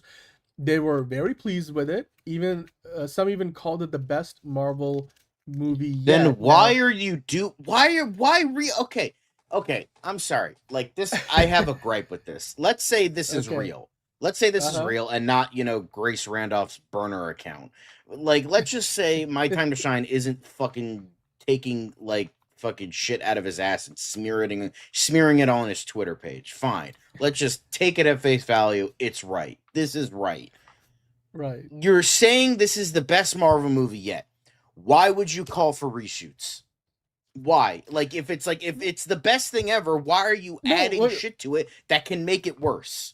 Like, it was the same thing, you remember when fucking BVS was shown to the people internally at DC, and they, in the 4-hour cut, and they called it, like, the fucking greatest thing ever, and they gave it a standing ovation, and they're like, yeah, let's cut that down by, like, 2.5 hours and see how that works. And then it sucked, and then they're shocked that it did terribly, and it's like, then why are you fucking adding shit to it that can make it worse? That makes no sense to me. Like, oh yeah, this perfect movie, let's add to it and make it not perfect. It's like, what? I was just gonna say, though, like, the reporting around the reshoots is, like I mentioned a few minutes ago, they were saying the reshoots are mostly going to be, like, basically they're additional photography to add more characters and cameos. So it looks like the core story is not changing. So it's not like they're doing reshoots to, like, completely rejig the movie, like what happened with Joss Whedon and Justice League, or more recently with Captain America Brave New World, which they definitely went about and, took a bunch of characters out, added a bunch of new ones in, reshot a bunch of stuff. You got some poorly composited green screen shots in both Justice League and Captain America 4. It doesn't look like that's what they're doing here. So my bigger problem with all of this would be, since this screening was only for Kevin Feige and some of his staff at Marvel Studios, it's like they're all pretty biased. Like if they're saying, "Oh my God, this is the best Marvel movie yet," well, of course you are because you're drinking your own Kool-Aid. Now, Robert Meyer Burnett, who I really respect RMB's opinions, he was saying that, who's another industry, like he's worked in the industry, he's got a lot of contacts. He worked at Warner Brothers back in the day. He was saying that look, some people who were at the screening were comparing it to how they how Avengers Infinity War was and in terms of the levels of quality. Now, um having said all that, my biggest concern would be, is this another Flash situation? No, wait, I've got another Marvel example. Now, this might be a little extreme, but remember when Kevin Feige and co privately and publicly were hyping up Eternals as the best thing Marvel has ever done? That Chloe Zhao and everybody, they might do a whole, Oscar campaign for them for your consideration and stuff. That's my concern, because that, to me, that's more likely to be what this is. Because if you're somebody who works at Marvel, A, you're probably a fan, B, you're high enterprising, you're probably somebody who is very partial to this movie because the future of your job probably depends on it. I don't know, like I feel like none of these people would give you a very objective opinion of the movie, right? I mean, am I wrong to make that like point, John? I don't know. Like I feel like that's the bigger reason why I wouldn't believe any of this. Yeah, it's just here's the thing. I just think when it comes to this, as we say, pinch of salt, always a grain of salt. Because as you were saying, there's so many movies that bad test screenings, great movie, great test screenings, bad movie. There's another great example you've brought up a couple times. They said that Aquaman test screenings were fucking ass, and that's literally the best fucking performing DC film ever fucking made. Does that make it an amazing movie? No, but I'm saying it's still a really good movie. Like Aquaman's great. And then on top of the fact, they also said Birds of Prey was the greatest fucking movie since The Dark Knight, and then that turned to be a steaming pile. So it's just, sometimes test screenings are, yeah, they showcase what the movie could be, sometimes not. And on top of the fact this is coming from My Time to Shine, they are rarely right. They're right once in a blue moon, but they're rarely right. So and the thing is, there's also, I don't think we're talking about this, but I also read something, again, could be total bullshit, but I'm willing to believe it, where the reports are this movie is going to cost $400 million, and they plan the marketing budget plans to be $300 million. That could be bullshit, but considering how desperate Marvel is, I'm willing to believe that those numbers are maybe close. I would say at least 300 to 350 for Infinity War, or Doomsday, and then the marketing is probably at least 200. So that might put it firmly like in that range of maybe the most expensive thing Disney Marvel has ever done. D. Ross, exactly. I mean, I hope Kevin Feige surrounds himself with people who do call on his bullshit, because as a good leader, you gotta have that. But yeah, test screening reports are always a flip of a coin thing, because you've got to remember, like, if it was just Kevin Feige and his staff, who the hell would they be telling that then eventually makes it to an insider like a My Time to Shine, right? It's like my mother's brother's cousin's former roommate like works at Marvel, and they saw this and they thought it was, and it's also like the fact that this is also like I don't believe this, but on top of the fact it's like, oh, it's Marvel internal. Again, I always say this when people are talking about a movie they're going to be in, they're talking about, oh yeah, the movie, like Robert Pattinson, oh yeah, the script great. What is he gonna fucking say? Oh yeah, I read the Batman Part 2 script and it sucked dicks. Like, what the fuck are you gonna say? Like, oh yeah, the internal Marvel people watched the movie and they said it was great. Yeah, of course they're gonna say it's great, whether that's true or not, whether you're saying that this test screening happened and whether they said they liked it or not. What are you gonna say? Oh yeah, they watched the movie and they said that their big fucking Avengers return of Russo brothers and RDJ sucks dick. Like, of course they're not gonna say that. Like, why would they say that? So I don't know. It's just it's funny. It's just funny to me, Yeah, and to your point, figure drawing.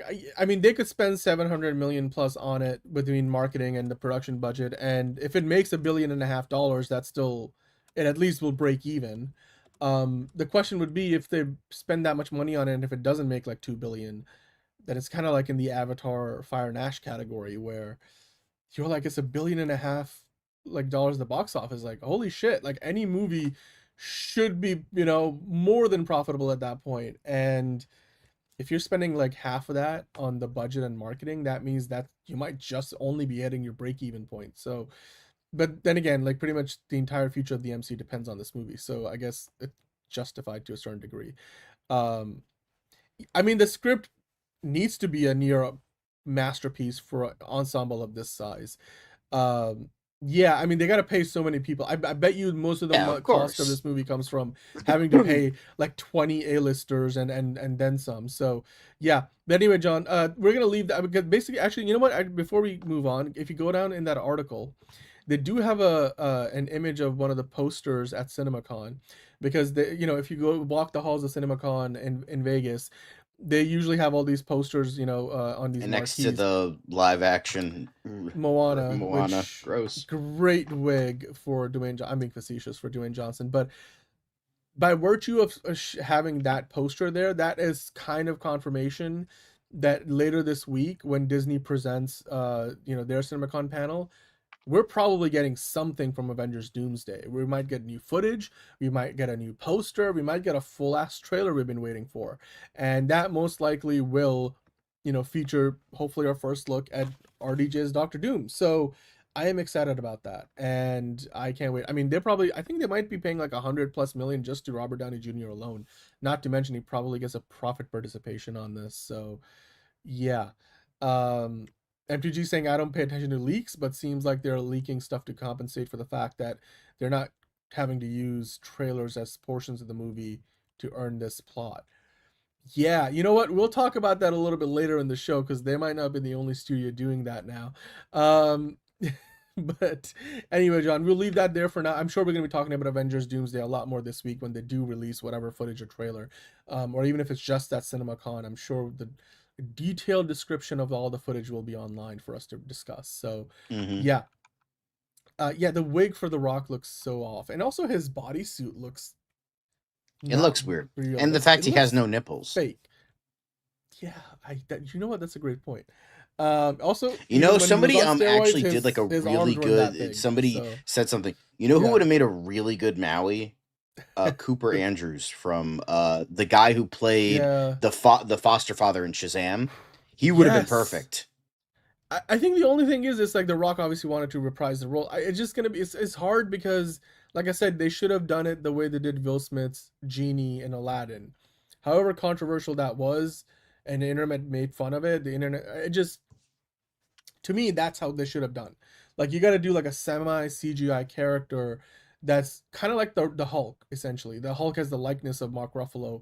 You could tell it's based on Mark Ruffalo's face and stuff, but it's very much a CGI character. I think that's what they should have done with Maui. So just the wig and everything on The Rock looks so off that I don't know. I think all the fun that is being made of it is perfectly warranted because the wig looks bad and the bodysuit looks fake. The movie will probably make tons of money because it's gonna have all that original music that was so popular, but I'm not convinced about the believability of the visuals. But anyway, let's talk about some X-Men, shall we, John? There's apparently a rumor going around that one of the hottest stars, both literally and figuratively, in Hollywood today, Sydney Sweeney, might be in consideration, maybe even in the pole position, to play the MCU's Emma Frost. Why don't you walk us through this rumor? So apparently, so many, again, this is coming from my time to shine. Apparently there's a rumor going around she's up for the role of Emma Frost. Apparently, it makes sense, but like, think about it for a second. There is the whole thing in regards to Emma Frost. She was never really portrayed properly in live action. She was at first in X-Men Origins Wolverine. A lot of people forgot about that, but she was in that for like 2 seconds, and then everyone forgot. And then she was in X-Men First Class, and while she was okay in that movie, I feel like January Jones played her, I think it was. yeah, it's just like they are like, all right, let's cast the Emma Frost, January Jones. Yeah, perfect. It's like Mark Webb directing Amazing Spider-Man. It's like, all right, okay.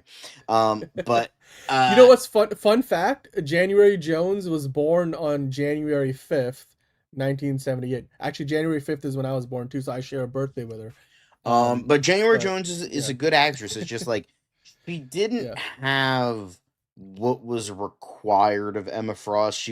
It's just like Emma Frost felt forgettable in that movie. And don't get me wrong, I love X-Men First Class, great movie. But the thing is about Emma Frost, too, but yeah, when it comes to Emma Frost, she should never be forgettable.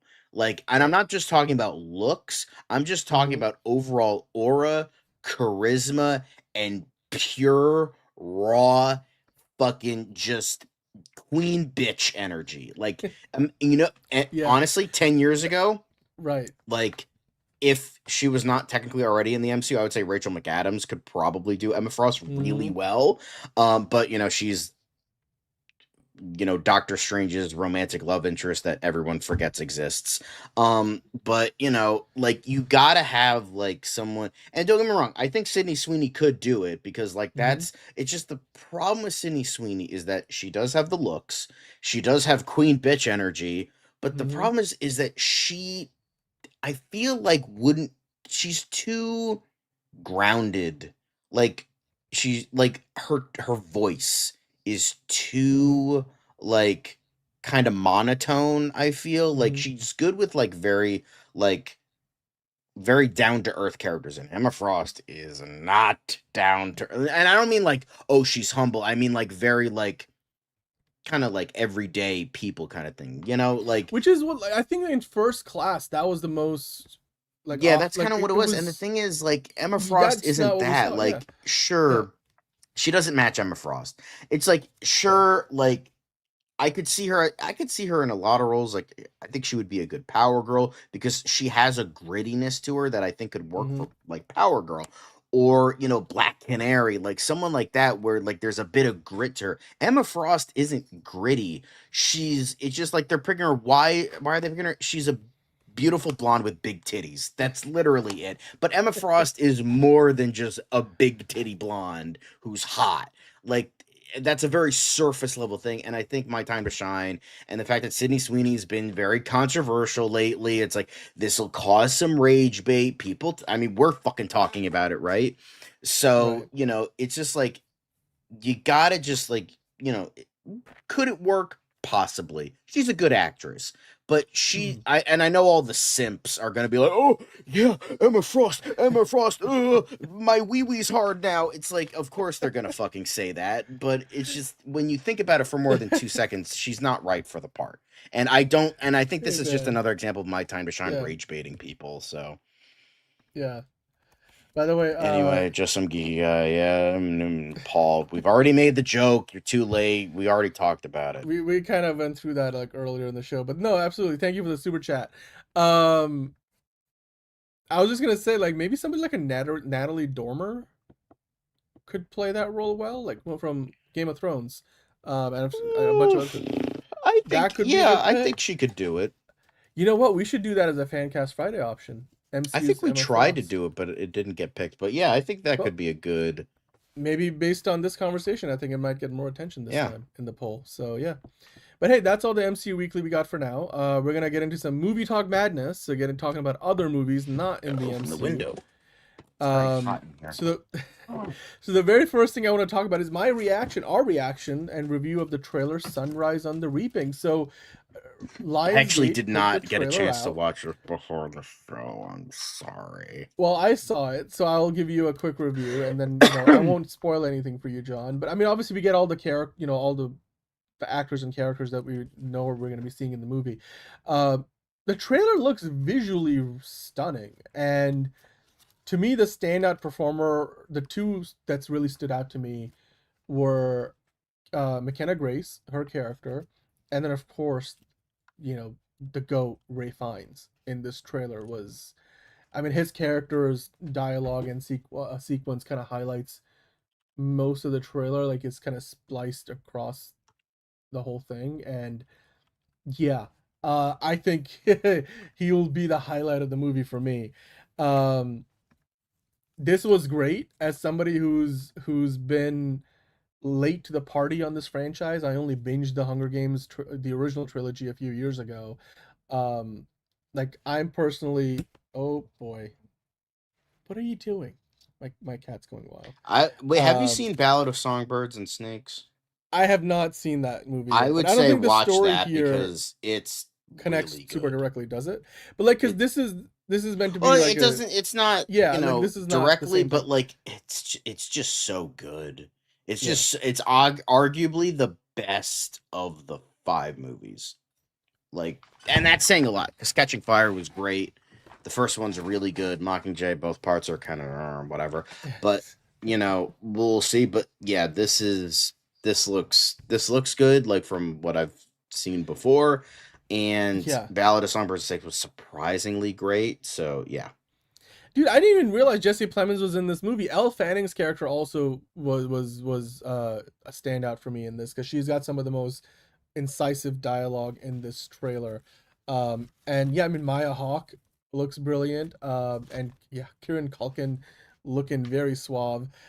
So I love this trailer. Like I said, I think Ray Fiennes is gonna steal this movie like he does every movie that he's a part of. Of course, Joseph Zada as Haymitch. And I felt like he was, what's that character trope where you're sort of just like being, you're just as the main character, you're just kind of reacting to everything around you. It's kind of hard, like at least just this trailer gave me that impression. Like it's not like his character is really taking much initiative, but everybody else around him is telling him what he can do to change, the fate of the world and all that. So, otherwise, I mean, I love the trailer. It was a really impressive trailer. As somebody who probably wasn't gonna go see this movie the week it comes out, now it's certainly made me very intrigued, and I might have to catch up on Songbirds and Snakes before I go see this. So, yeah, I mean, for a lot of people, it's one of their favorite young adult adaptations. And the fact that these movies have been so profitable is why they keep making more of them. But yeah, I mean, let us know what you guys thought about this trailer. I thought this was a pretty good trailer.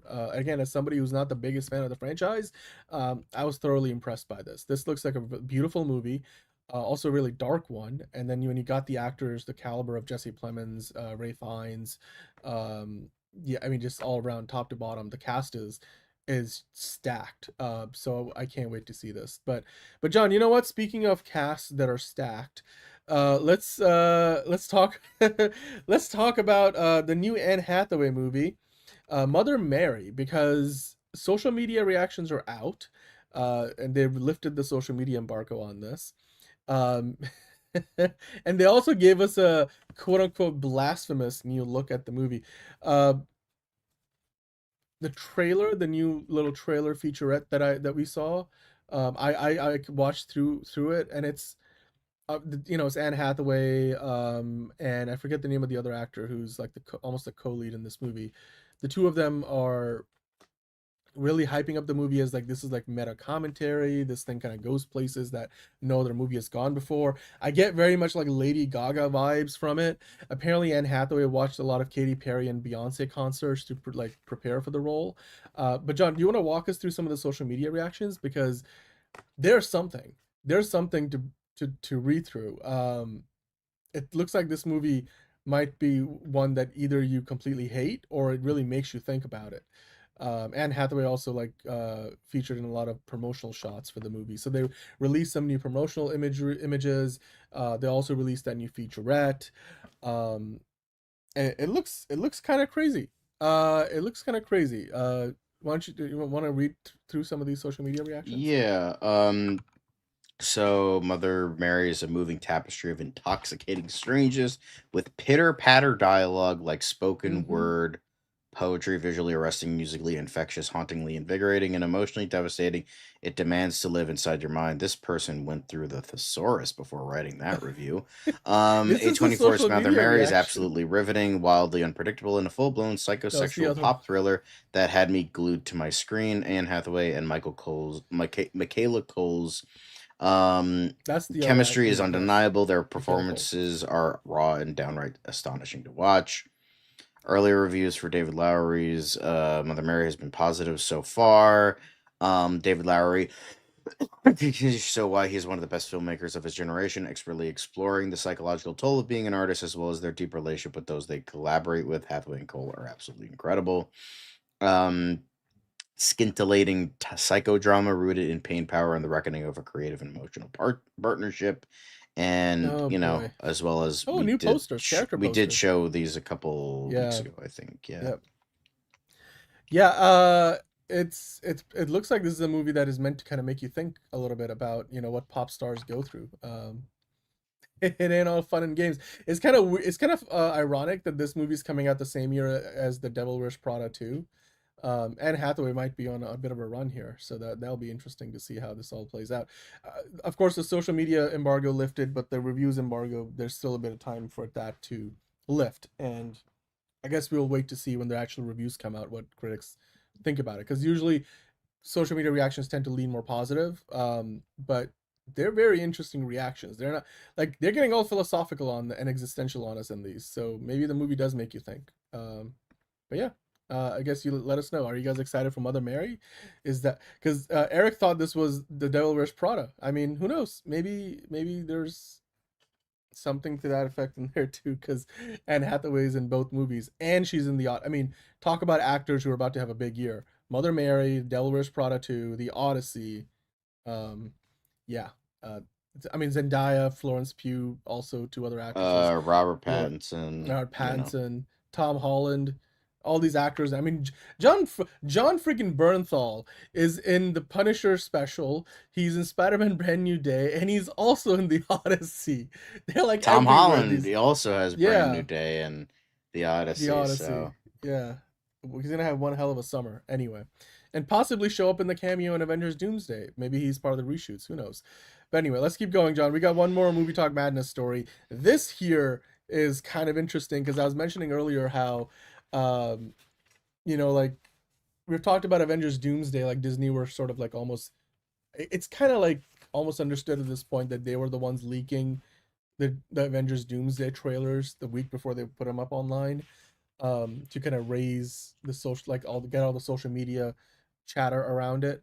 It looks like Paramount might have taken a page out of Disney's playbook for the new Avatar Last Airbender movie, which is an animated film that previously was going to be theatrical, but now is going to streaming. Yep. Did you see this? It looks like I didn't watch the whole movie. No, I just found out about it now. So they didn't release. So apparently, according to this person, who released a few clips, I think it was like 2 or 3 clips from the movie, and they were like from 3 different parts of the movie. In fact, one of them I think was from the credits. Where they released those clips saying that Paramount somehow accidentally sent them the whole thing. And so this is Nickelodeon Movies, obviously, under Paramount. And they were using that to almost like blackmail the studio to be like, if you don't give me the whole movie, or if you don't release the whole trailer for this movie, give us the trailer, I'm going to release the whole movie online.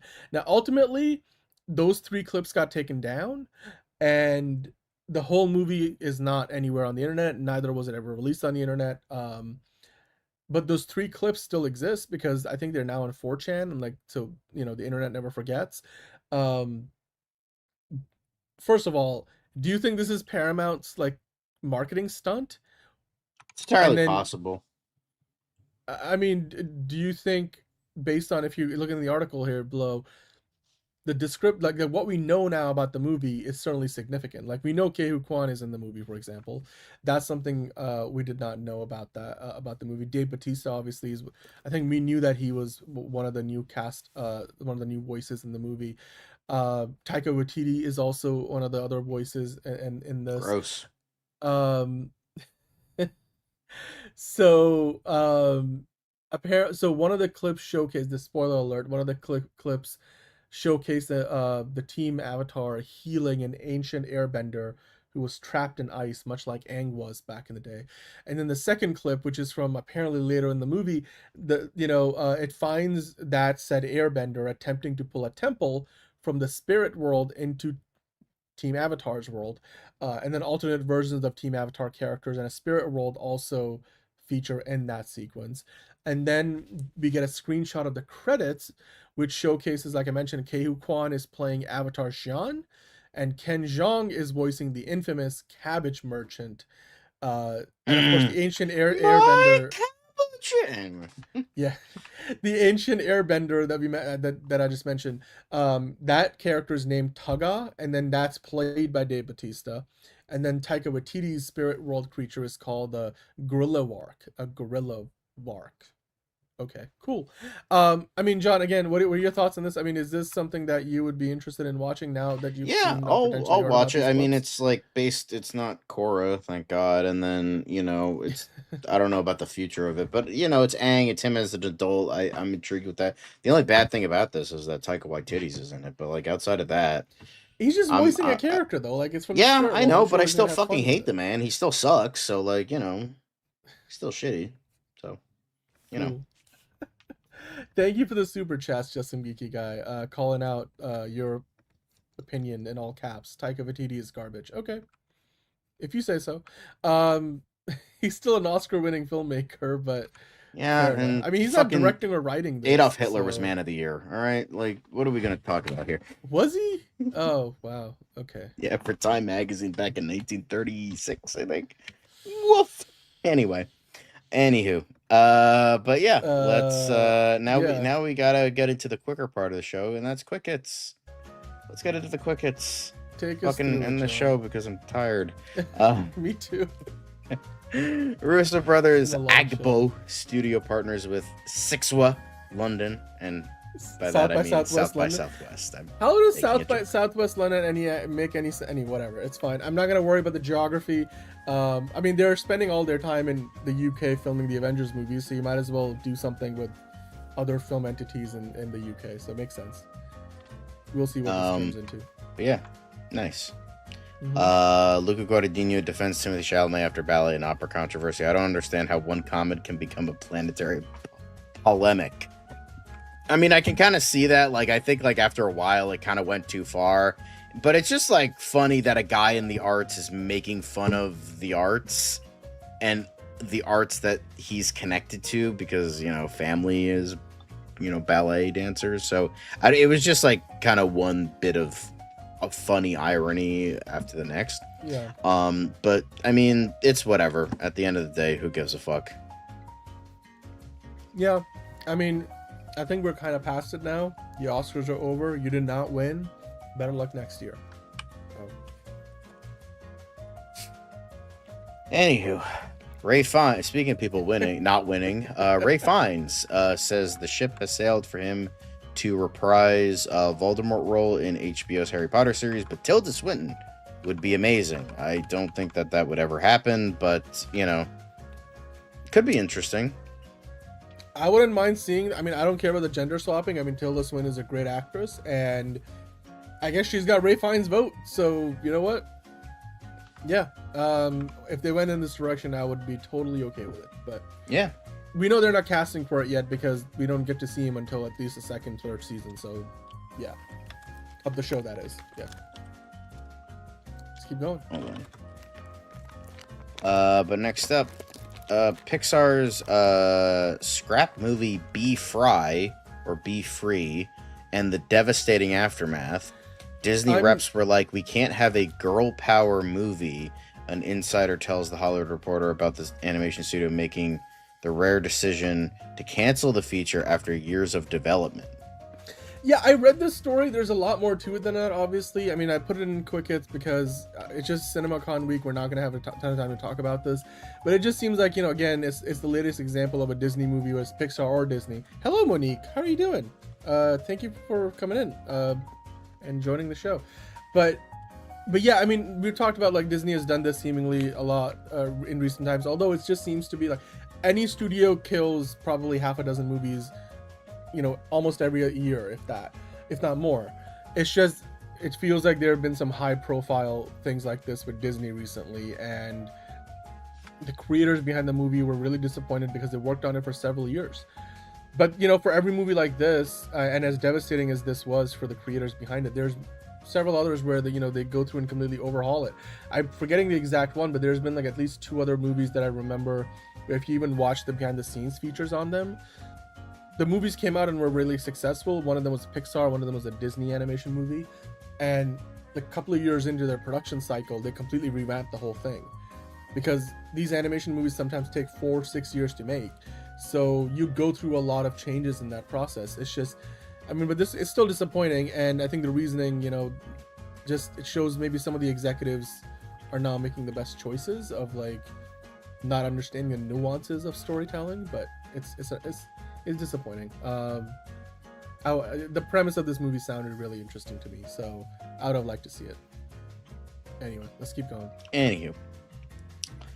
Nicolas Cage's Lord of War sequel lands U.S. distribution. First footage of Andrew Nichols' follow-up to the 2005 crime thriller will debut at CinemaCon this year, so it's cool. We'll be talking about it then. Will it be before or after we traded him for a WNBA player after she broke the rules of, the country she was going to? That's what I'm intrigued about. It's like, oh shit, this fucking... What? Wait, are you talking about Brittany Griner or the movie? Never mind. The character that Nicolas Cage is based off is based off that real guy that we gave back to Russia for a stoner WNBA player. It's like, here's a literal terrorist. Can we have our athlete that nobody watches come back, please? Okay, that's not true. The WNBA just held its draft, and also free agency is going on. They just signed a new CBA, and Brittany Griner, the player you're talking about, just signed a free agency deal with the Connecticut Sun. So she's there. Aren't the Connecticut Suns leaving Connecticut though? Not anymore. I think that fight was won. Like, they're at least staying in Connecticut for a while. So okay, yeah, sure. Anyway, this is cool. Lord of War, I've heard it's one of Nick Cage's more underrated films. So yeah, awesome. Nice. Next up, Ride Along 3 with Ice Cube. Kevin Hart hires new writer after a decade in development. Why do we care?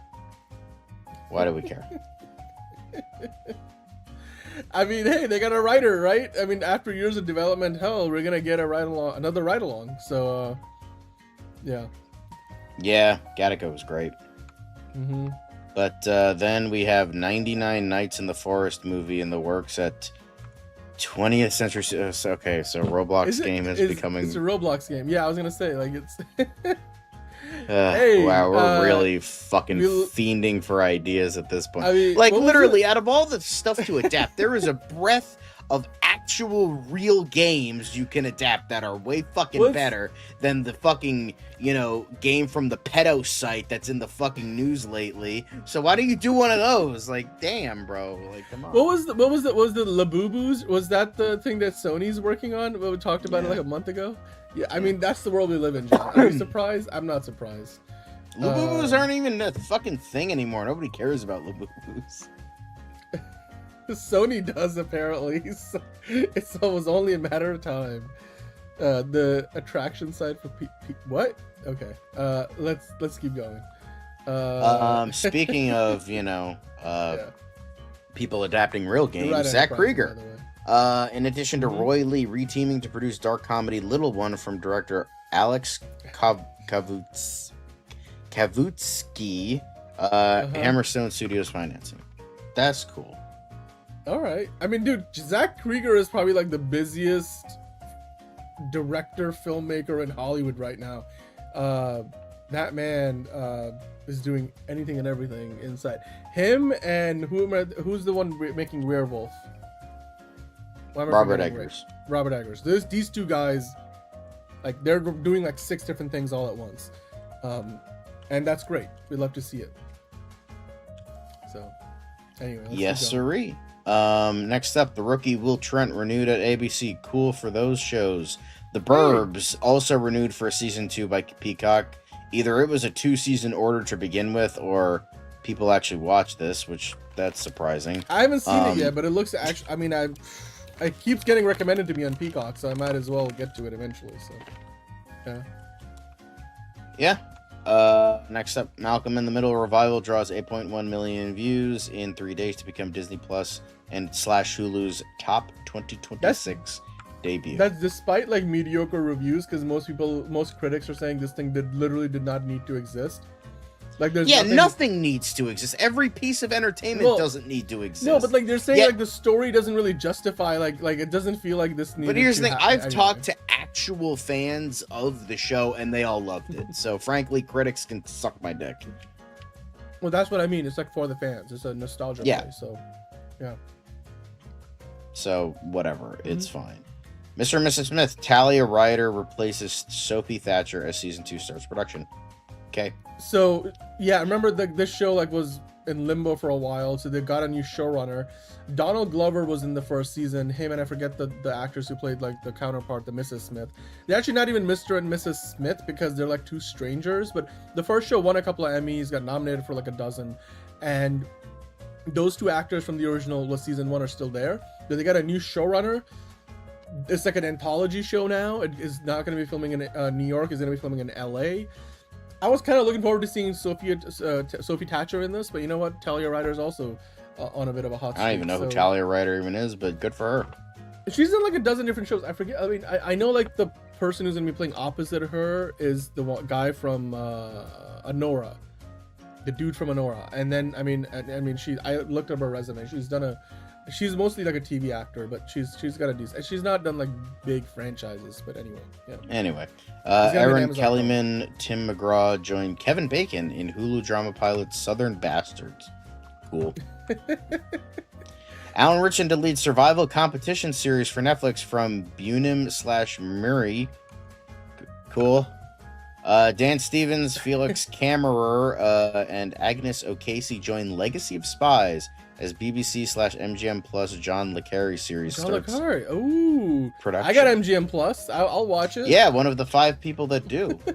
Very interesting. That joke every single time. So you gotta make that joke.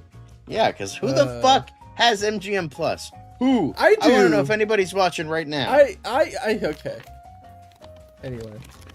Fine. I mean, it clearly still exists as a streaming service. So. But this is Stephen Colbert confirming the date of his last show. So a week from now. So May 21st. Good luck, Mr. Colbert, with your future endeavors. Sorry that CBS is assholes. Next up, finally, speaking of Stephen Colbert, David Letterman sounds off on CBS, replacing The Late Show after 33 years with Byron Allen Comedy Hour. They don't want to spend any money. Yep. I mean, it's cheaper to just like pay for essentially syndicated programming for a couple of hours worth and not have to pay all the money, because it's expensive making these shows, late night shows. So not having to produce Colbert 5 days a week and then just licensing something for 2 hours. I mean, people will watch it. I'm sure like whoever was watching, well, maybe not whoever was watching Colbert. If you just turn on the TV, you get a couple hours of just, comedians doing stand-up routines. It's gonna have an audience. So I get it. It's sad, but that's just the world we live in right now. So it be what it be. So that's all the quick hits that we got today. I was choking on a brownie. But let's finish things out by looking ahead to the week that is CinemaCon, John. We already talked about Sony's CinemaCon panel earlier today, but before Sony's CinemaCon panel, which was the big main event of day one, earlier in the day they had this new independent showcase event. This was like in the early afternoon, late morning hours at CinemaCon. It's kind of something new that this started last year, but then this year they were like, we're gonna expand on this. So we had Sony Pictures Classics and we had Angel Studios and Studio Canal, all three sort of co-present. So they all got their turns to present some of their movie slates over the course of this earlier part of the day. And well, as part of that, if you scroll through this, I think it's worth kind of going through the list of movies. Obviously, the big one is Studio Canal announced they're working on a new Paddington movie, a fourth Paddington movie. So excited about that. Could it be the greatest quadrilogy of all time? Very much a possibility now. And they're also doing an animated movie, I think, too. Yeah. According to IndieWire, the best thing that they saw in this presentation, this whole like 3 studio presentation, was they gave us, I think, a trailer for Taron Egerton's movie that's partly produced by Margot Robbie's Lucky Chap production company. It's based on a book. It's called Everyone Wants to Fuck Me. And then we got a brief teaser for the movie. Production recently wrapped on the movie. It's coming out next year. It's kind of got a cool premise. Like, and I say cool, I mean it's intriguing. Where basically Taron Egerton's character has mastered the disguise of being the perfect man. And he gets a lot of people staring at him, like, and you know, like, this is all about the modern world of dating, but we soon find out that he's actually being stalked by women, that they're like, you know, almost as if they're possessed with him, and they describe it like it's kind of like Aunt Gladys from Weapons. So it's a bit of a dark comedy, like a genre-bending dark comedy. So to me, that sounds like a really interesting premise. Like, I mean, who doesn't want to fuck Taron Egerton, though? To be fair, like, to be fair. Is he a vampire? I don't know. You know what? That would be a perfect title. Paddington Forever, but like the 4. That would be perfect. Yeah. And then Cinema John. Paddington and Hugh Bonneville, and then next is Paddington Begins, and then the cutesy bear rises, or whatever the fuck. Yeah. By the way, they also had Danny Boyle there, and he was talking about his upcoming movie Ink, which is based on the real life story of when Rupert Murdoch launched The Sun in the UK. It stars Jack O'Connell and Guy Pearce. Guy Pearce plays Rupert Murdoch. Or no, Jack. I think Jack. Yeah, and then Claire Foy's in there as well. And but Danny Boyle basically joked around saying that his announcement of 28 years later was drowned out by the Beatles movie news last year, so he was glad to be in this afternoon slot. But yeah, it's a bit of a hit. So the movie takes place in the 60s and 70s. It looks like it's a stylish period piece, but yeah, it'll be interesting. Angel Studios had a bunch of interesting ones. They have a movie called Young Washington, which is opening on Independence Day this year. It's a Revolutionary War film that serves as an origin story for George Washington. Interesting. It has Ben Kingsley, Mary Louise Parker, Andy Serkis, and Kelsey Grammer in it. And then William Franklin Miller plays the young Washington. Okay. All right. Sony Pictures Classics gave us a teaser for Ha-Chan Shake Your Body, which is, of course, a big movie from Sundance. And it looks like it's going to be a fun ride at the movies. My cats are chasing each other and running into things. That's not part of the article. I was just making an observation off to the side. But anyway, John, did you watch the Ice Cream Man trailer? That's the new Eli Roth movie. No, I fucking hate Eli Roth. That looked creepy as fuck. I watched it. I was like, I have no idea what's going on, and I do not want to watch this movie because I don't do horror. But I'd watch Shaun the Sheep though. Shaun the Sheep is based. True. I watched the last one not too long ago. Yeah, anyway, Fonda, Justin Triet's follow-up to Anatomy of a Fall. That's another movie that they talked about here. Studio Canal announced it. It's going to be releasing in 2027. It's going to star Mia Goth, Allison Janney, Odessa Zion, who recently rumors were swirling that she might be being eyed by Marvel to play Rogue in the new X-Men movies. And then Andrew Scott is also going to be in that movie. Now, one of the things that they were hoping in this IndieWire article that they wanted to see was Tom McCarthy's next movie. It's not got a title yet. still doesn't have a title. The movie is going to have Paul Rudd in it, Paul Giamatti, Evan Peters, Tatiana Maslany, Amy Ryan, John Turturro, Jason Clarke. It's about a conference in Florida set in 1980 about experts who gather to discuss climate change, all based on the book Losing Earth. So nothing about that at this year's presentation for Sony Pictures Classics. But Angel Studios did give us a bunch of other stuff. We got The Brink of War, which stars Jeff Daniels as Ronald Reagan. It's a Cold War drama about the Reykjavik summit with Gorbachev. It co-stars, Mikhail Gorbachev. It co-stars Jared Harris, J.K. Simmons, and Hope Davis. And it opens this year, August 14, 2026. So they also announced a remake, a 1947 movie, the John Wayne Western movie, Angel and the Bad Man. So Angel Studios is remaking Angel and the Bad Man, and it's going to star Tommy Lee Jones, Zachary Levi, Neil McDonough, and is directed by Julia Quintana. It opens later this year in October. So that looks interesting. I mean, just the cast alone is interesting to me. The craziest one here to me was the movie that Angel Studios announced called Drummer Boy, which is being described as a Christmas musical following two brothers on opposite sides of the American Revolutionary War. And that comes out this November. That to me was very interesting. Angel Studios just kind of, it's they're fake. I'm not really a huge fan of Angel Studios movies. They kind of just push like a certain things for a certain demographic that I am not a part of. So I think I'll just leave these to the people that want to watch them. But John, there was a new Alan Ritchson, Owen Wilson movie called Runner. This is interesting. It's an action movie so they are expanding their genre, I guess, over at Angel Studios. It's a movie about a man trying to deliver a kidney to a little girl who needs a transplant, only to be faced up against a cartel. That I am looking forward to, because that sounds very interesting.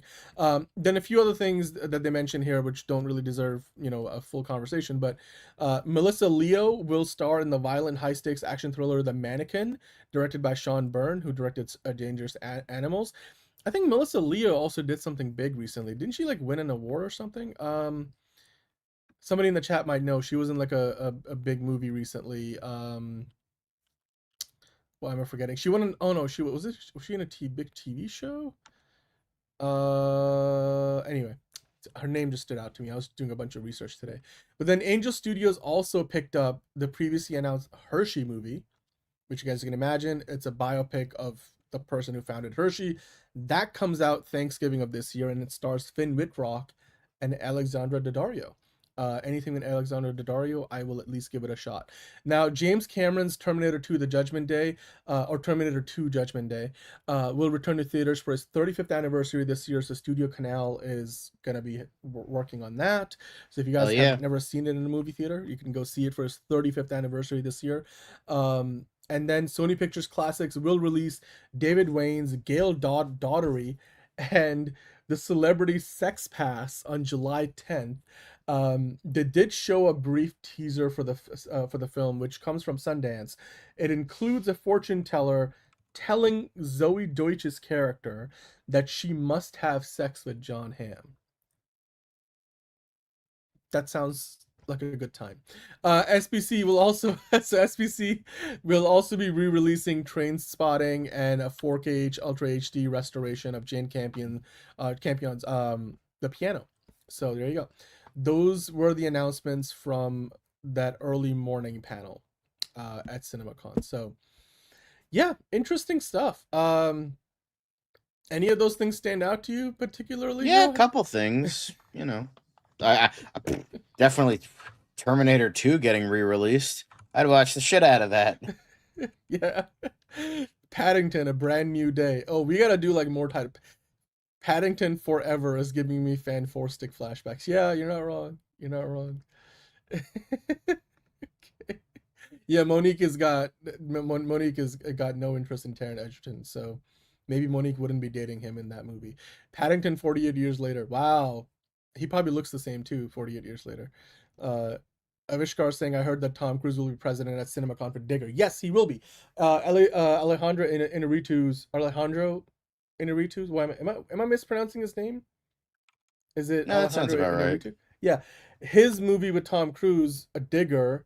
They were promoting it at Coachella. There was a huge shovel in the sand at the beaches. So the marketing for that has already started. You know, Tom Cruise always goes all out for it. So yes, that movie is expected to be featured at the It looks Warner really Brothers fucking good. Like, presentation. like Yeah. that title announcement. I'm like, what the Yeah. fuck is this movie? And when can I fucking watch it? Yeah. Like, it has. Okay, here's the thing. When you have Tom Cruise uglifying himself, you know it's gonna be good. Because You look know at it's Les gonna be good. Grossman. Like, Yeah, that's yep. like, or like Yep. Collateral when he had the weird white hair. Like, you know it's gonna Mhm. be good when Tom Cruise is like, okay, I can't look like Tom Cruise. You know that, Yep. okay, he's putting his ego aside for this one. All right, let's see how it goes. You know what? I just want to know what ludicrous song they licensed for that movie, because we need to see Tom Cruise dancing again, and I'm sure he would have a hell of a time with that. But anyway, let's keep going, because the last thing I wanted to do was go over the schedule for the rest of the week. So, because this is going to affect our show schedule, but also obviously what's happening at CinemaCon, because that's how we will be covering, all the news, because the majority of the news coming out this week from Hollywood is coming from Vegas at CinemaCon. So John, yes, so here we go. This is like a TLDR version of the schedule, and then we'll show you how you can find the schedule on CinemaCon's website. So, we already talked about the Sony CinemaCon panel. If you haven't seen that yet, you can rewind on the show and go watch that. We reacted to all the different announcements from the 2 Spider-Man projects, Insidious. They gave us Clara and the Sun. There was a few other movies like the Resident Evil. They gave us some announcements for that. Gearland, or that's not the name of it, but there's a new a movie from the same director as Godzilla Minus Zero. So that was Sony's presentation today. Now tomorrow, John, tomorrow's an even bigger one. This takes place from 7:30 to 9:30 p.m. Eastern time on Tuesday. So we'll be back live tomorrow. We'll be talking about everything from the Warner Brothers presentation, including Digger, all the DC stuff, all the Lord of the Rings stuff, any potential Wizarding World movies. I would expect Supergirl, maybe a announcement about Man of Tomorrow. It'd be interesting to see if Millie Alcock is there, if James Gunn is there. Most likely not, because he's probably going to do a video message, because he's still prepping Man of Tomorrow and going to production on that soon. But yeah, everything from I have Warner not Brothers. seen a single Insidious movie because I don't fucking care. Yeah. How's that? The one thing I don't think they're going to mention anything about at the Warner Brothers or Paramount presentations is the deal, because until the deal is done, you can't really talk about like what you're going to do with the future company and stuff. Legally, you can't do it. So, but the Warner Brothers presentation is the big one tomorrow. We're going to be talking all about it, reacting to it, all the DC news, Supergirl, Clayface. I bet you were probably getting a first look at some footage from Clayface. That will be interesting. So we'll be talking about all of that, and Supergirl, of course. Then on Wednesday, it's Universal's time to shine. It's from 7 to 9 p.m. Eastern on Wednesday, April the 15th. Then for the second year in a row, Amazon MGM Studios will be on they'll have a presentation that goes from 11:30 to 1:15 a.m. Eastern time. So they're going real late on Wednesday, right after Universal. So that's a back-to-back presentation. That will be a long show as well, John, because we'll be talking about both of those presentations. And then on Thursday, we get an afternoon presentation from Paramount. They will be presenting in the afternoon from 12:45 to 2:30. So it's good that it's on Wednesday and Thursday, because those are the Yes. days we don't have extra exactly shows. So that's good. Thanks for doing that, CinemaCon. We appreciate that. Yeah, Wednesday and Thursday are hard hitters because you got 2 studios on both days. Paramount, again, it'll be interesting to see what their presentation looks like, because there'll be so many changes and probably additions and updates to their schedule. We'll look forward to see what they talk about with regard to the 2 new TMNT movies that they're working on. That's another one. Maybe more updates on Sonic the Hedgehog 4. And that will be interesting to see. Maybe they announce something new Transformers related, or give us a look at one of their other franchise films. So that will be on Thursday afternoon, and then Thursday evening will be Disney's presentation. Disney, I believe, wrapped things up last year, so they also will have the final presentation this year. So that will be the night. Thursday night is when we're talking probably Avengers, Doomsday, and all the other Disney stuff, Star Wars and everything. I bet you we're probably getting the first trailer for Starfighter this Thursday as well. So that will be all very, very interesting to see. So Street Fighter, that's something Paramount will probably talk about. That's a good point. And then Mortal Kombat 2, I think, is a movie that we might get a screening of from Warner Brothers. Although usually if you do a screening, chances are they don't do it during their presentation. It might be another event that happens during the week. So we'll get into that later. But anyway, John, so our show schedule is going to be more or less similar to today, where we're going to try to go live around the time when one of these later panels is happening, and so that we can react to it once it's done while we are live. And as far as to answer your question, the Avengers Doomsday screening, we talked about it earlier, Avishkar. It's kind of hard to believe like we're 50-50 on it, because anytime you talk about test screenings, it was only for Marvel staff. So what are the odds that a Marvel staff member is leaking that information out? Like, they wouldn't risk their job for it. So we would take that with a grain of salt. I mean, figure drawing, you and I mean, John and I kind of have had the opposite reaction to you. We love everything we've seen from Street Fighter so far. And it looks like a bit of a parody, but I think that's the point. And as long as they lean into that, I think they can have a good movie. So, or it could be so bad it is a good movie. So, like, we'll see if it's that, like the first Mortal Kombat movie from a few years ago kind of walked that line. We'll see. But anyway, so on tomorrow's show is Warner Brothers we'll be talking about. Then the day after, we'll be talking about both Universal and Amazon MGM Studios. I'm really hoping we get some kind of an update on James Bond from Amazon MGM Studios on Wednesday. And then on Thursday, we'll do Paramount and Disney. That will be a big one.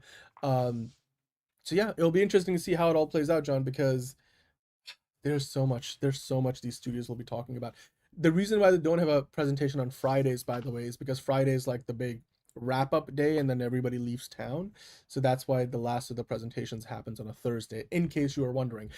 John, can you put up the the CinemaCon website for a moment? Because I wanted to kind of quickly walk through that for a sec. If you guys are interested in looking at this schedule and a more detailed version of this yourself, just to try to see, oh, this could be when we get a surprise screening of a movie or something.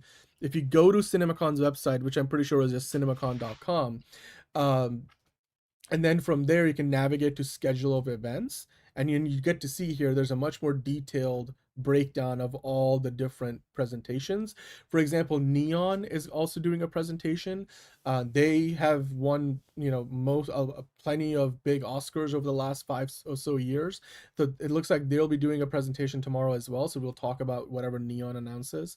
But the big one, of course, tomorrow is going to be, Warner Brothers. So that will be all very interesting. And then as the week goes on, we'll be talking about Paramount, Disney, Amazon MGM, and Universal. So yeah, I mean, I bet you Universal, they'll probably give us some kind of a look or early preview of Fast Forever. So, hashtag family. But but John, to kind of wrap things up, if you go to that last Warner Mount article, that's something that's more of like, what to expect from the week. And we'll just go through this listicle. There's 5 things that the Wrap said we should be expecting as themes throughout the week. As if you saw today's show, we talked about a shit ton of Warner Brothers Paramount merger. We're talking about how the studios want to increase the windows. John, you're scrolling too fast. The windows for releases. Keeping, it's. So Michael O'Leary was talking about how they're trying to get from 45 days to making it so that movies stay in theaters and out of streaming services for up to 120 days. So that's something we'll be talking about a lot. Obviously, we'll talk about more of the merger stuff tomorrow, probably with Warner Brothers, and then Paramount the day after. I think Enterprising will probably get a preview of some kind for How to Train Your Dragon 2, because after the first one, they're really, putting pedal to the metal on the sequel. So I wouldn't be surprised if we get something for that. And yeah, Supergirl. We'll be talking all about that tomorrow. So yeah, let's keep going, John. In this article, in terms of the themes for the week, if you guys are following CinemaCon, just look out for these. So I talked about the merger. And if you keep scrolling down, the windowing, which talked about like it seems like Hollywood studios are trying to get back to having movies stay in theaters for a lot longer before they end up on streaming services. And then if you keep going down from this, um, new studio partners. So this is something that's interesting. So we talked about how, Sony Pictures Classic, Studio Canal, Angel Studios presented earlier today. That's something that used to not be the case. They have Neon presenting tomorrow afternoon. We'll talk about them too. I think that's the second year in a row that Neon is going to be there. So that'll be interesting. It's just Cinema United's way to say, look, like for example, Angel Studios said by revenue alone, we are the 8th biggest distribution company it's Hollywood studio in the world. And so it's significant. Like, there are other players in the game now. Like Amazon MGM is becoming a new major studio. So Cinema United is highlighting them for sure. So we'll talk about that will be a theme throughout the week. So let's keep going, John. I believe there's one or two more here in this article that they highlight. So the big thing that I'm excited to talk about on Wednesday's show is not so much the Universal presentation, it's more the Amazon MGM presentation. Because last year was their first year at CinemaCon, and they talked about releasing over a dozen movies this year. And already they've had the biggest release in the history of that, young studio. That is Project Hail Mary. But later this year, they've got two other big ones coming out. They've got Verity, which is more of a, it's a Colleen Hoover psychological thriller, is more like an awards baity sort of a movie. It's got Dakota Johnson and Hathaway in it as well. But then the other big one they've got in the summer is, of course, Masters of the Universe. So Amazon MGM, the future of Amazon MGM, I think is going to be important because we do want to see, hopefully, that they announce another dozen movies this year, because that will be something that, hopefully means that Amazon MGM is here to stay as a big studio. But anyway, John, let's keep going. So the last thing to talk about here in this article on the wrap is the blockbuster bonanza, because John, we've talked about this year has a bunch of huge movies. Just between the superhero movies, you got Spider-Man, Supergirl, Clayface, Avengers, Doomsday. While superhero movies don't make as much money as they used to, they're still big. Then later in the year, you've got Godzilla Minus Zero. You've got that Resident Evil movie coming. You got Disclosure Day, The Odyssey. Universal Pictures is gonna have one of the most important presentations all week long, because they're gonna have two of the greatest directors of all freaking time to showcase: Steven Spielberg, Disclosure Day, and Christopher Nolan's The Odyssey. I would love it if they could just, put every single star on stage. Probably won't be. But then Disney also is going to be talking about The Devil Wears Prada too. So a lot of big blockbusters to talk about as the week goes on. I wonder if Highlander will be part of the presentation for Amazon MGM Enterprising. That will be huge if they would do that. So, and if Henry Cavill shows up, I'm sure Monique will be very excited by that. The End of Oak Street is another one. We haven't even talked about the trailer. That looks very interesting. Very, very cool concept. So yeah, I think these are all great, themes to think about as the year goes on. But yeah, I mean, DreamWorks is actually meant to showcase an entire work in progress version of their next original animated movie called Forgotten Island. So that's something interesting you got to keep in mind.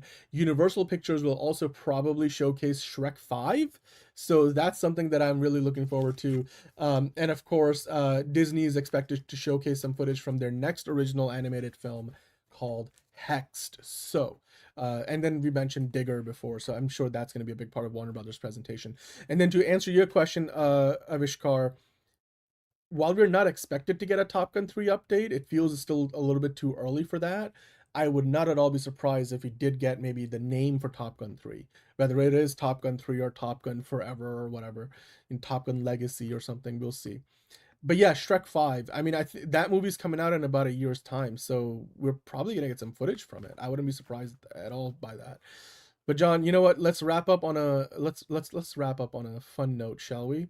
One of the movies that we're definitely gonna get a look at this week is, Spaceballs 2, and it looks like the marketing for Spaceballs 2 is already, in the convention halls. Specifically, if you happen to go up to one of the elevators, they've got several movie themed elevators across, the hotel where CinemaCon is happening, including Spaceballs the Elevator, which if you have ever seen the original Spaceballs, if you know, you know. So I'm excited to see if they will give us a trailer for that movie. John, are you excited about Spaceballs? The search for more money? I mean, the thing is, in terms of like the pantheon of greatness that has Yes, come from absolutely Mel enterprising. Brooks, it's not even close to his best. Like, give me Blazing Saddles, give me Young Frankenstein. I think those are much better movies. But Spaceballs is good. It's fine. Like, it's a good movie. Like, and I'm curious to see if Mel Brooks still has it in him or if he really doesn't. So it's definitely gonna be an experience. It's gonna be an experience for sure. Because I bet History of the you. World Part 2 on Hulu was apparently really fucking bad. So, I mean, I don't know. What do you think? Is this like the Naked Gun revival? Is that the what we should expect? Like, I don't know what to expect from this. Like, I can't imagine they're gonna put Mel Brooks so up front and center. Like the guy's old. Like it's not gonna be like it's Mel Brooks the movie. I can't imagine that's the direction they'll go because I don't know if like that's he can carry the movie on his shoulders this time around. But yeah, I mean Disney will definitely showcase some Starfighter stuff. That's for sure. You can guarantee that enterprising. I bet you Ryan Gosling might even show up. He might show up for that, and then he might show up for Amazon MGM if they happen to tell us what that next Lord and Miller movie is that Andy Weir also wrote that they might want to license. That would be that's completely me shooting from the hip, but I would love to see that simply because I want to see more of those movies from Andy Weir. His books are amazing. Um, but yeah, what did Mel actually do on the movie? You're talking about Blazing Saddles or Spaceballs?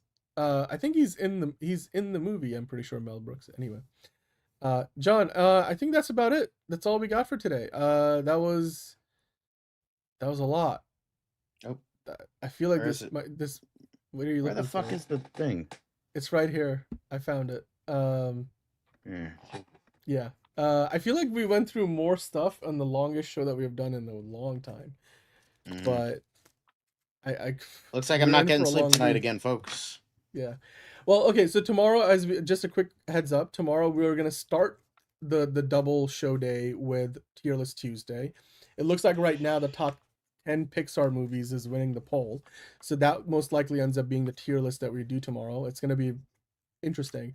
So we'll do Tier List Tuesday first, and then we'll do DCU Daily with all the DC news, especially every announcement from the Warner Brothers CinemaCon panel. So look forward to that. It's gonna be another long one, I'm guessing, but we'll try to make it concise. Uh, the most Dan length show ever. Yeah, I know, but remember the last time we were 3.5 hours long show, I was here by myself, so I can talk your ear off. Is what I was trying to say. But anyway, John, that's it. I'll stop talking. We should both try to get some sleep because we're gonna be here all week, and we hope you are here to join us for that. Hit the like button, do all the things, subscribe, leave some super chats. I'm sure we appreciate that. And share the video, leave a comment. We would definitely love more of that. I think we're past 110,000 subscribers. So yes, Mel is like 100 years old. That's the point I was making. He can't carry the movie on his back. Anyway, we'll see you tomorrow. Warner Brothers presentation, more DC news, I'm sure. Supergirl, Clayface, Tier List Tuesday, top 10 Pixar movies. See you then. Until then, have a good night, and we'll see you next time. Another episode of DCU Daily. It doesn't seem to matter what I do. I'm always the number 2.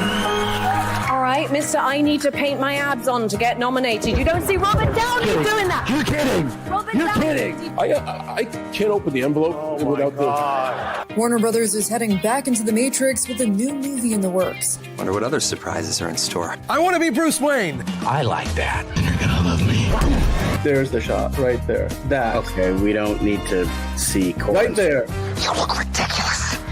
Well, not no more, he don't. What, dude? I can barely understand you. Your accent's insane.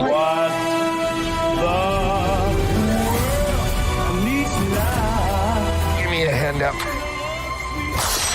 Nope, I'm actually okay. Thank you very much. Oh, wow. Wow.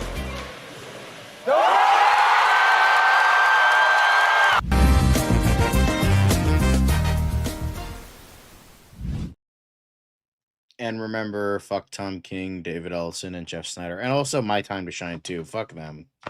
bullshit.